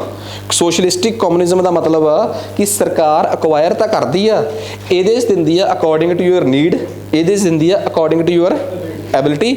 ਇਸ ਤੋਂ ਬਾਅਦ ਆ ਜਾਂਦਾ ਹੈ ਡੈਮੋਕ੍ਰੈਟਿਕ ਸੋਸ਼ਲਿਜ਼ਮ। ਇਹਦੇ 'ਚ ਸਰਕਾਰ ਸਾਰਾ ਨਹੀਂ ਐਕਵਾਇਰ ਕਰਦੀ, ਅੱਧ ਪਚੱਧ ਛੱਡ ਕੇ ਲੋੜ ਤੋਂ ਵੱਧ ਐਕਵਾਇਰ ਕਰਦੀ ਹੈ। ਤੇ ਜੇ ਤੁਹਾਨੂੰ ਨਾ ਇੰਡੀਆ ਦੀਆਂ ਪਾਲਿਸੀਜ਼ ਪਤਾ ਹੋਣ, ਭਾਰਤ ਸਰਕਾਰ ਦੀਆਂ ਪਾਲਿਸੀਜ਼ 1951-52 ਤੋਂ ਸਾਡੇ ਦੇਸ਼ 'ਚ ਲੈਂਡ ਸੀਲਿੰਗ ਐਕਟ ਆਇਆ ਹੋਇਆ ਹੈ। ਪੂਰਾ ਤਰੀਕੇ ਨਾਲ ਲਾਗੂ ਨਹੀਂ ਹੋਇਆ, ਪਿੰਡਾਂ ਦੇ ਲੋਕਾਂ ਨੂੰ, ਪੁਰਾਣੇ ਬਜ਼ੁਰਗਾਂ ਨੂੰ ਪਤਾ ਹੈ, ਪੰਜਾਬ 'ਚ ਕਾਮਯਾਬ ਨਹੀਂ ਹੋਣ ਦਿੱਤਾ ਲੋਕਾਂ ਨੇ। 17 ਕਿੱਲਿਆਂ ਤੋਂ ਵੱਧ ਜਿਨ੍ਹਾਂ ਦੀ ਜ਼ਮੀਨ ਸੀ ਉਹ ਅਕਵਾਇਰ ਕਰ ਲਈ ਗਈ ਸੀ। ਜਲੰਧਰ ਦਾ ਇੱਕ ਗੋਲਖਨਾਥ ਹੈਨਰੀ ਸੀ, ਉਹਨੂੰ ਪੁੱਛ ਕੇ ਦੇਖਿਓ, ਜਿਹਦੇ 100 ਕਿੱਲੇ 'ਚੋਂ 17 ਛੱਡ ਕੇ ਬਾਕੀ ਅਕਵਾਇਰ ਕਰ ਲਏ ਸੀ। ਤੇ ਬਾਅਦ 'ਚ ਅਸੀਂ ਪੋਲਿਟੀ 'ਚ ਗੋਲਖਨਾਥ ਹੈਨਰੀ ਨੂੰ ਗੋਲਖਨਾਥ ਵਰਸਿਸ ਸਟੇਟ ਆਫ ਪੰਜਾਬ ਦੇ ਕੇਸ ਨਾਲ ਪੜ੍ਹਿਆ ਸੀ। ਉਹ ਗਰੀਬ ਦੀ ਜ਼ਮੀਨ ਅਕਵਾਇਰ ਹੋ ਗਈ ਸੀ। ਉੱਥੇ ਇੰਡੀਆ ਦੀ ਸਰਕਾਰ ਨੇ ਕਿਹੜਾ ਮਾਡਲ ਲਾਇਆ ਸੀ ਭਲਾ? ਡੈਮੋਕ੍ਰੈਟਿਕ ਸੋਸ਼ਲਿਜ਼ਮ, ਕਿ ਇੱਕ ਲਿਮਿਟ ਤੱਕ ਤੁਹਾਨੂੰ ਪ੍ਰਾਈਵੇਟ ਪ੍ਰਾਪਰਟੀ ਹੈ ਤੁਹਾਡੀ, ਉਸ ਤੋਂ ਵੱਧ ਦੀ ਅਕਵਾਇਰ ਕਰਕੇ ਸਰਕਾਰੀ ਕਰ ਦਿਓ। ਠੀਕ ਆ, ਇਹਨੂੰ ਹੀ ਇੱਕ ਗੱਲ ਦੇਖੋ ਨਾ, ਫਿਰ 1969 'ਚ ਜਿਹੜੇ ਲੋਕਾਂ ਦੇ ਬੈਂਕ ਸੀਗੇ, ਜਿਨ੍ਹਾਂ ਦੀ ਟਰਨਓਵਰ 50 ਕਰੋੜ ਤੋਂ ਘੱਟ ਸੀ ਬੈਂਕਾਂ ਦੀ, ਉਹਨਾਂ ਨੂੰ ਛੱਡ ਕੇ ਉੱਪਰਲੇ ਅਕਵਾਇਰ ਕਰ ਲਏ। ਨੈਸ਼ਨਲਾਈਜੇਸ਼ਨ, ਯਾਦ ਆ ਬੈਂਕਾਂ ਦਾ ਰਾਸ਼ਟਰੀਕਰਨ। ਫਿਰ 1980 'ਚ ਜਾ ਕੇ ਫਿਰ ਕੀ ਕੀਤਾ? ਜਿਹੜੇ ਬੈਂਕਾਂ ਦੀ ਟਰਨਓਵਰ 200 ਕਰੋੜ ਤੋਂ ਘੱਟ ਸੀ ਉਹ ਮਾਫ ਕਰਤੇ, ਬਾਕੀ 6 ਬੈਂਕ ਪ੍ਰਾਈਵੇਟ ਸੀ, ਖੋ ਕੇ ਸਰਕਾਰੀ ਕਰ ਲਏ। ਇਹਦਾ ਮਤਲਬ ਸਰਕਾਰ ਨੇ ਕੁਛ ਚੀਜ਼ਾਂ ਪ੍ਰਾਈਵੇਟ ਰਹਿਣ ਦਿੱਤੀਆਂ ਤੇ ਕੁਛ ਸਰਕਾਰੀ ਕਰਤੀਆਂ। ਇਹੀ ਤਾਂ ਡੈਮੋਕ੍ਰੈਟਿਕ ਸੋਸ਼ਲਿਜ਼ਮ ਆ। ਠੀਕ ਆ, ਮੇਰੇ ਕਹਿਣ ਦਾ ਮਤਲਬ ਆ ਕਿ ਕਿਹੜੀ ਚੀਜ਼ ਅਲਟਰਨੇਟ 'ਚ ਆਈ ਸੀ? ਕਮਿਊਨਿਜ਼ਮ। ਫਿਰ ਉਸ ਕਮਿਊਨਿਜ਼ਮ ਦੇ ਵਿੱਚੋਂ ਹੀ ਜਦੋਂ ਪਤਾ ਲੱਗਿਆ ਨਾ ਕਿ ਕਮਿਊਨਿਜ਼ਮ ਤਾਂ ਬਹੁਤ ਮਾੜਾ ਹੈ, ਇਹ ਤਾਂ state according to their needs ਦਿੰਦੀ ਆ ਤੇ ਲੋਕ ਕੰਮ ਕਰਕੇ ਵੀ ਖੁਸ਼ ਨਹੀਂ, ਫਿਰ ਇਸੇ ਕਮਿਊਨਿਜ਼ਮ ਨੂੰ ਹੌਲੀ ਹੌਲੀ ਪਹਿਲਾਂ ਸੋਸ਼ਲਿਜ਼ਮ 'ਚ ਲਿਆਂਦਾ ਗਿਆ, ਫਿਰ ਡੈਮੋਕ੍ਰੈਟਿਕ ਸੋਸ਼ਲਿਜ਼ਮ 'ਚ ਲਿਆਂਦਾ ਗਿਆ। ਤਾਂ ਕਈ ਵਾਰੀ ਨਾ ਲੋਕ ਇਹਨਾਂ ਤਿੰਨ ਚੀਜ਼ਾਂ ਨੂੰ, ਕਮਿਊਨਿਜ਼ਮ ਤੇ ਸੋਸ਼ਲਿਜ਼ਮ ਨੂੰ ਇੱਕ ਹੀ ਪੜ੍ਹ ਲੈਂਦੇ ਆ। ਵੈਸੇ ਹੈ ਵੀ ਇੱਕ ਚੀਜ਼ ਹੀ ਆ। ਕਿਉਂ? At the end of the day ਕਰਦੀ ਤਾਂ ਸਰਕਾਰ ਤੁਹਾਡਾ ਕੁਛ ਕੀ ਆ? ਅਕਵਾਇਰ ਹੀ ਆ। ਹਾਂ, ਉਸ ਅੱਗੇ ਥੋੜਾ ਫਰਕ ਆ ਕਿ ਸਾਰਾ ਅਕਵਾਇਰ ਕਰਕੇ ਅਕੋਰਡਿੰਗ ਟੂ ਯੂਅਰ ਨੀਡ ਦਿੱਤਾ ਤਾਂ communism, according to your ability ਦਿੱਤਾ ਤਾਂ ਸੋਸ਼ਲਿਜ਼ਮ, ਪਾਰਸ਼ੀਅਲੀ ਅਕਵਾਇਰ ਕੀਤਾ ਤਾਂ ਡੈਮੋਕ੍ਰੈਟਿਕ ਸੋਸ਼ਲਿਜ਼ਮ। ਪਤਾ ਨਾ, ਇਹ ਗੱਲ ਸਮਝ ਆਈ ਗਈ? ਜਿੱਥੇ ਫ੍ਰੀ ਹੈਂਡ ਆ, ਫ੍ਰੀ ਇਕਨੋਮੀ ਆ, ਉਹ ਕੈਪੀਟਲਿਜ਼ਮ ਆ, ਇਹ ਡਿਮਾਂਡ ਸਪਲਾਈ ਆ। ਇਸ ਥਿਊਰੀ ਦਾ ਜਿਹੜਾ ਉਹ ਕਰਤਾ ਧਰਤਾ ਸੀ ਪਰਲੇ ਪਾਸੇ ਵਾਲੀ ਦਾ, ਉਹ ਕਾਰਲ ਮਾਰਕਸ ਸੀ, ਤੇ ਇੱਧਰਲਾ ਕੌਣ ਸੀ? Adam Smith. ਇਹ ਕਹਿੰਦਾ ਸੀ ਫ੍ਰੀ ਇਕਨੋਮੀ, ਡਿਮਾਂਡ ਸਪਲਾਈ ਤੇ ਇਨਵਿਜ਼ੀਬਲ ਹੈਂਡ। ਇਹ ਕਹਿੰਦੇ ਸੀ ਕਲਾਸ ਡਿਫਰੈਂਸ। ਠੀਕ ਆ, ਕਿ ਕਲਾਸ ਡਿਫਰੈਂਸ, ਅਮੀਰੀ ਗਰੀਬੀ ਦਾ ਫਾਸਲਾ। ਖੈਰ, ਮਾਡਲ ਤਾਂ ਉਹਦਾ ਵੀ ਸਹੀ ਸੀਗਾ, ਕਾਰਲ ਮਾਰਕਸ ਦਾ ਵੀ, ਪਰ ਉਹਨੇ ਲੋਕਾਂ ਨੂੰ ਕੰਮ ਕਰਨ ਤੋਂ ਪਿੱਛੇ ਕੱਢਤਾ। ਫਿਰ 1920 ਤੱਕ ਇਹਨਾਂ ਦੋਵਾਂ ਮਾਡਲਸ 'ਚ ਕਲੈਸ਼ ਰਿਹਾ ਕਿ ਕਿਹੜਾ ਕਾਮਯਾਬ ਆ, ਕਿਹੜਾ ਨਹੀਂ ਕਾਮਯਾਬ। 1920 'ਚ ਜਾ ਕੇ ਦੁਨੀਆ 'ਚ ਇੱਕ ਹੋਰ ਨਵੀਂ ਸਮੱਸਿਆ ਪੈਦਾ ਹੋ ਗਈ। ਇੱਕ ਵਰਗ ਇਹ ਕਹਿੰਦਾ ਸੀ ਕਿ ਸਭ ਕੁਝ ਫ੍ਰੀ ਹੈਂਡ ਕਰ ਦਿਓ, ਇੱਕ ਵਰਗ ਇਹ ਕਹਿੰਦਾ ਸੀ ਕਿ ਸਭ ਕੁਝ ਸਰਕਾਰ ਨੂੰ ਦੇ ਦਿਓ, ਸਰਕਾਰ ਐਕਵਾਇਰ ਕਰੂਗੀ ਤਾਂ ਕੁਝ ਅੱਛਾ ਹੋਊਗਾ। ਦੋਵਾਂ 'ਚ ਪੈ ਗਿਆ ਪੰਗਾ। ਫਿਰ ਇਹਨਾਂ ਚੀਜ਼ਾਂ 'ਚੋਂ ਇੱਕ ਹੱਲ ਕੱਢਿਆ ਗਿਆ ਕਿ ਕਿਉਂ ਨਾ ਇੱਕ ਇਹੋ ਜਿਹਾ ਮਾਡਲ ਦੁਨੀਆ ਨੂੰ ਦੇ ਅੱਗੇ ਪੇਸ਼ ਕੀਤਾ ਜਾ ਸਕੇ ਜਿਹਦੇ 'ਚ ਸਰਕਾਰ ਇੰਟਰਫੇਅਰ ਨਾ ਕਰੇ ਪਹਿਲਾਂ। ਠੀਕ ਆ, ਪਹਿਲਾਂ ਪ੍ਰਾਈਵੇਟ ਪਲੇਅਰਸ ਨੂੰ ਹੀ ਆਉਣ ਦਿੱਤਾ ਜਾਵੇ, ਤੇ ਜਿੱਥੇ ਪ੍ਰਾਈਵੇਟ ਪਲੇਅਰਸ ਦੇ ਹੱਥ ਖੜੇ ਹੋ ਜਾਣ ਸਰਕਾਰ ਉੱਥੇ ਜਾ ਕੇ ਇੰਟਰਫੇਅਰ ਕਰੇ। ਹੁਣ ਤੁਸੀਂ ਕਹੋਗੇ ਇਸ ਗੱਲ ਦੀ ਲੋੜ ਕਿਉਂ ਪਈ? 1920 ਤੇ ਆ ਜਾਓ। ਹੁਣ ਪਹਿਲਾਂ ਮੈਂ ਸਟੋਰੀ ਸੁਣਾਈ 1776 ਦੀ, ਫਿਰ 1860 ਦੀ, ਹੁਣ 1925 ਤੋਂ 1930 ਦੀ। 1925 ਤੋਂ ਲੈ ਕੇ 1930 ਤੱਕ ਯੂਰਪ ਦੇ ਕਈ ਦੇਸ਼ ਜਿਹੜੇ ਕਹਿੰਦੇ ਸੀ ਨਾ ਕਾਰਲ ਮਾਰਕਸ ਗਲਤ ਆ ਤੇ free hand, free economy, invisible ਹੀ ਠੀਕ ਆ, ਕਈ ਦੇਸ਼ਾਂ ਨੇ ਤਾਂ ਉਹਦੀ ਥਿਊਰੀ ਮੰਨ ਲਈ ਸੀ ਕਾਰਲ ਮਾਰਕਸ ਦੀ। ਜਿਨ੍ਹਾਂ ਨੇ ਨਹੀਂ ਸੀ ਮੰਨੀ ਉਹ ਹਜੇ ਪੁਰਾਣੇ ਮਾਡਲ ਤੇ ਚੱਲ ਰਹੇ ਸੀ, ਉਹਨਾਂ ਨੂੰ ਇਹਦਾ ਨਤੀਜਾ ਭੁਗਤਣਾ ਪਿਆ। 1925 ਤੋਂ ਲੈ ਕੇ 1930 ਤੱਕ ਪੂਰੀ ਦੁਨੀਆ 'ਚ ਆ ਗਿਆ ਗ੍ਰੇਟ ਇਕਨੋਮਿਕ ਡਿਪਰੈਸ਼ਨ। ਇਹ ਗ੍ਰੇਟ ਇਕਨੋਮਿਕ ਡਿਪਰੈਸ਼ਨ ਕੀ ਸੀਗਾ? ਪੂਰੀ ਦੁਨੀਆ ਦੀ ਇਕਨੋਮੀ ਹਿੱਲ ਗਈ। ਹੁਣ ਪੂਰੀ ਦੁਨੀਆ ਦੀ ਇਕਨੋਮੀ ਪਤਾ ਕਿਵੇਂ ਹਿੱਲਦੀ ਆ? ਹੁਣ ਸਪੋਜ਼ ਕਰੋ ਜਿਸ ਏਰੀਏ 'ਚ ਮੈਂ ਰਹਿ ਰਿਹਾ ਹੋਵਾਂ, ਜਾਂ ਮੈਂ ਇੱਥੇ ਹੀ ਨਾਲੇ ਪਾਸੇ ਪੁੱਛਿਆ ਜਾ ਕੇ ਕਿ ਕਿਸੇ ਨੂੰ ਬਈ ਹਾਂਜੀ ਇੱਥੇ ਸ਼ੋਰੂਮ ਦੇਖਣਾ ਕਿ ਕੀ ਰੇਟ ਚੱਲ ਰਿਹਾ ਹੈ, ਅਗਲਾ ਕਹੂਗਾ ਜੀ ਕਿ ਜਿੱਡਾ ਕਾ ਸ਼ੋਰੂਮ ਜਿੱਥੇ ਆਪਾਂ ਪੜ੍ਹ ਰਹੇ ਹਾਂ, ਹੈ ਨਾ, ਕਿ ਐਡਾ ਕਿ ਜੇ ਤੁਸੀਂ ਆਪਣਾ ਖਰੀਦਣਾ ਤਾਂ 3 ਕਰੋੜ ਦਾ ਹੈ। ਠੀਕ ਆ, ਨਹੀਂ 1.5 ਕਰੋੜ ਦਾ ਹੈ, ਮਹੀਨੇ ਬਾਅਦ 2 ਕਰੋੜ ਦਾ ਹੈ, ਫਿਰ ਜੀ 2.5 ਕਰੋੜ ਦਾ ਹੈ ਜੀ, 3 ਕਰੋੜ ਦਾ ਹੈ, 6 ਮਹੀਨਿਆਂ 'ਚ ਉਹਦਾ ਰੇਟ 3 ਕਰੋੜ ਹੋ ਗਿਆ। ਠੀਕ ਆ, ਹੁਣ 3 ਕਰੋੜ ਦਾ ਸ਼ੋਰੂਮ ਆ, ਪੁੱਡਾ ਦੀ ਪ੍ਰਾਪਰਟੀ ਆ, 3 ਮੰਜ਼ਿਲਾ ਬਣਾ ਸਕਦੇ ਹੋ। ਮੰਨ ਲਓ 3 ਕਰੋੜ ਤੋਂ ਬਾਅਦ ਉਹ ਨਹੀਂ ਵਿਕਿਆ। ਹੁਣ ਉਹ 3 ਕਰੋੜ ਰੁਪਈਆ ਸਪੋਜ਼ ਕਰੋ ਮੈਂ ਇੱਥੇ ਇਨਵੈਸਟ ਕਰ ਰਿਹਾ। ਠੀਕ ਆ, ਉਸ ਤੋਂ ਬਾਅਦ ਉਹ ਨਹੀਂ ਵਿਕਣਾ, ਇਹ ਵੀ ਮੰਨਣਾ ਪਊਗਾ ਕਿ ਉਹ ਨਹੀਂ ਵਿਕਣਾ। 3 ਕਰੋੜ ਦੀਆਂ 4 ਬਲੋਕ ਬਣ ਗਏ ਥੱਲੇ ਉੱਪਰ। ਫਿਰ ਉਹਦਾ ਰੈਂਟ ਕਾਊਂਟ ਕਰੋ ਕਿ ਥੱਲੜੇ ਦਾ 40,000, ਉੱਪਰਲੇ ਦਾ 30,000, 20,000, ਆਪਾਂ ਨੂੰ ਲੱਖ ਰੁਪਈਆ ਰੈਂਟ ਆਊਗਾ। ਇਹ ਲੱਖ ਰੁਪਈਆ ਰੈਂਟ ਜੇ ਮੈਂ 30 ਕਰੋੜ ਰੁਪਈਆ ਕਿਤੇ ਹੋਰ ਇਨਵੈਸਟ ਕੀਤਾ ਹੋਵੇ ਜਾਂ ਕਿਸੇ ਨੂੰ ਸਰਕਾਰੀ ਸ਼ੇਅਰ 'ਚ ਹੀ ਲਾਇਆ ਹੋਵੇ, ਜੇ ਮੇਰੇ ਕੋਲ ਵਾਈਟ ਮਨੀ ਆ, ਜੇ ਮੈਂ ਸਰਕਾਰੀ ਸ਼ੇਅਰਸ 'ਚ ਲਾਇਆ ਹੋਵੇ, ਉਹ ਮੈਨੂੰ ਕਿੰਨੀ ਰਿਟਰਨ ਦਊਗਾ? ਉਹ ਵੀ ਸੇਫ ਜੀ ਰਿਟਰਨ। ਜੇ ਆਪਾਂ ਉਹਨੂੰ ਕਿਤੇ ਇਨਵੈਸਟ ਕਰ ਦਈਏ, ਬੜੇ ਸਿਕਿਉਰਿਟੀਜ਼, ਗਵਰਨਮੈਂਟ ਸਿਕਿਉਰਿਟੀਜ਼ 'ਚ ਇਨਵੈਸਟ ਕਰ ਦਈਏ, ਤੇ ਜਿੱਥੋਂ ਮੈਨੂੰ ਪਤਾ ਹੈ ਕਿ 8-9% ਦੀ ਰਿਟਰਨ ਆ, ਤੇ ਜੇ ਮੈਨੂੰ ਓਨਾ ਇੱਥੋਂ ਰੈਂਟ ਹੀ ਨਾ ਆਇਆ ਤੇ ਕੱਲ ਨੂੰ ਮੇਰਾ ਇਹ 30 ਕਰੋੜ ਦਾ ਘਟ ਕੇ 20 ਕਰੋੜ ਦਾ ਰਹਿ ਗਿਆ, ਫਿਰ ਕਿੰਨਾ ਖਤਰਾ ਹੈ। ਅਸੀਂ ਕਦੀ ਇਹ ਤਾਂ ਸੋਚਦੇ ਨਹੀਂ। ਅਸੀਂ ਕੀ ਕਰਦੇ ਸੀ ਕਿ ਆਪਣੀਆਂ ਜ਼ਮੀਨਾਂ, ਹਾਂ ਵੀ ਜ਼ਮੀਨ ਕਿੱਲਾ ਕਿੰਨੇ ਦਾ ਜੀ, 15 ਲੱਖ ਦਾ, ਫਿਰ 18 ਲੱਖ ਦਾ, 20 ਲੱਖ ਦਾ, 25 ਲੱਖ ਦਾ, 30 ਲੱਖ ਦਾ, 35 ਲੱਖ ਦਾ, 50 ਲੱਖ ਦਾ, 80 ਲੱਖ ਦਾ। 80 ਲੱਖ ਦਾ ਇੱਕ ਕਿੱਲਾ ਉਹ ਕਰ ਲਿਆ, ਉਹ ਕਿੱਲਾ ਸਾਡੇ 60 ਲੱਖ 70 ਲੱਖ ਦੇ ਕਿੱਲੇ ਹੋ ਗਏ ਜ਼ਮੀਨਾਂ ਦੇ, ਜ਼ਮੀਨ ਜਿਹਦਾ ਨਾ ਸੜਕ ਨਾਲ ਕੋਈ ਮੂੰਹ ਮੱਥਾ ਲੱਗਦਾ ਹੈ, ਸਿਰਫ ਇਸ ਕਰਕੇ ਕਿ ਜੀ ਰੇਟ ਵਧੇ ਹੋਏ ਆ, ਇਸ ਕਰਕੇ ਕਿੱਲਾ 60 ਲੱਖ ਦਾ ਹੈ। ਬਈ 60 ਲੱਖ ਦੇ ਕਿੱਲੇ 'ਚ ਤੁਸੀਂ ਇਹ ਤਾਂ ਹੈ ਨਹੀਂ ਕਿ ਜਿਹੜਾ ਟਮਾਟਰ ਲੱਗਣਾ ਹੈ ਉਹਦੇ ਤੇ ਸੋਨਾ ਲੱਗ ਜਾਣਾ, ਠੀਕ ਆ। ਚਾਹੇ ਕਿੱਲਾ 20 ਲੱਖ ਵਾਲਾ ਹੋਵੇ ਚਾਹੇ 80 ਲੱਖ ਵਾਲਾ ਹੋਵੇ, ਠੀਕ ਆ। ਜਿੰਨੇ ਹਲ ਡੂੰਘਾ ਵਾਲਿਆ, ਮਤਲਬ ਜਿਹਨੇ ਸਬਜ਼ੀ ਲਾ ਲਈ ਜਾਂ ਹੋਰ ਕੰਮ ਕਰ ਲਏ, ਉਹ ਤਾਂ ਉਹਦੇ ਤੋਂ ਲੱਖਾਂ ਕਮਾ ਲੂਗਾ। ਜਿਹਨੇ ਲਾਉਣਾ ਹੀ ਕਣਕ ਝੋਨਾ ਹੈ, ਠੀਕ ਆ, ਉਹ ਭਾਵੇਂ 60 ਲੱਖ ਵਾਲੇ ਕਿੱਲੇ 'ਚ ਲਾਵੇ, ਭਾਵੇਂ 20 ਲੱਖ ਵਾਲੇ ਕਿੱਲੇ 'ਚ ਲਾਵੇ, ਉਹਦੀ ਪ੍ਰੋਡਕਟਿਵਿਟੀ ਤਾਂ ਉਹੀ ਰਹਿਣੀ ਹੈ। ਇਹਦੇ 'ਚ ਤਾਂ ਕੋਈ ਦੋ ਰਾਏ ਨਹੀਂ। ਅਸੀਂ ਵੈਲਿਊ ਹੀ ਨਹੀਂ ਦੇਖਦੇ ਕਿ ਉਸ ਚੀਜ਼ ਦੀ ਵੈਲਿਊ ਕਿੰਨੀ ਹੈ, ਠੀਕ ਆ। ਇਸੇ ਕਰਕੇ ਚੀਜ਼ਾਂ ਦੇ ਰੇਟ ਵਧਣ ਲੱਗ ਪੈਂਦੇ ਆ, ਤੇ ਬਾਅਦ 'ਚ ਇੱਕੋ ਦਮ ਜਦੋਂ ਕੋਈ ਲਾਸਟ ਪਲੇਅਰ ਹੱਥ ਖਿੱਚ ਜਾਂਦਾ ਹੈ, ਉਦੋਂ ਪੂਰੀ ਦੁਨੀਆ 'ਚ ਉਹ ਸਾਰਾ ਦਾ ਸਾਰਾ ਗੁਬਾਰਾ ਜਿਹੜਾ ਹੈ ਫਟ ਜਾਂਦਾ ਹੈ। ਉਹ ਜਿਵੇਂ ਇੱਕ ਪਤਾ ਨਹੀਂ ਕਿਹੜੀ ਵੈਲਕਮ ਮੂਵੀ ਸੀ, ਉਹਦੇ 'ਚ ਫਿਰੋਜ਼ ਖਾਨ ਉਹ ਹੁੰਦਾ ਹੈ, ਵਿਲਨ ਹੁੰਦਾ, ਤੇ ਉਹ ਕਹਿੰਦਾ ਕਿ ਗੁਬਾਰਾ ਜਿਹਾ ਹੁੰਦਾ ਕਿ ਇੱਕ ਦੂਜੇ ਵੱਲ ਗੇਂਦ ਸੁੱਟੋ, ਫਿਰ ਮੈਂ ਕਹਿੰਦਾ ਘਮਾਊਂਗਾ, ਜਿੱਥੇ ਆ ਕੇ ਗੇਂਦ ਮੈਂ ਬਟਨ ਦੱਬੂੰਗਾ, ਜਿਹਦੇ ਹੱਥ 'ਚ ਗੇਂਦ ਆ ਗਈ ਉਹਨੂੰ ਮਾਰੂੰਗਾ, ਠੀਕ ਆ।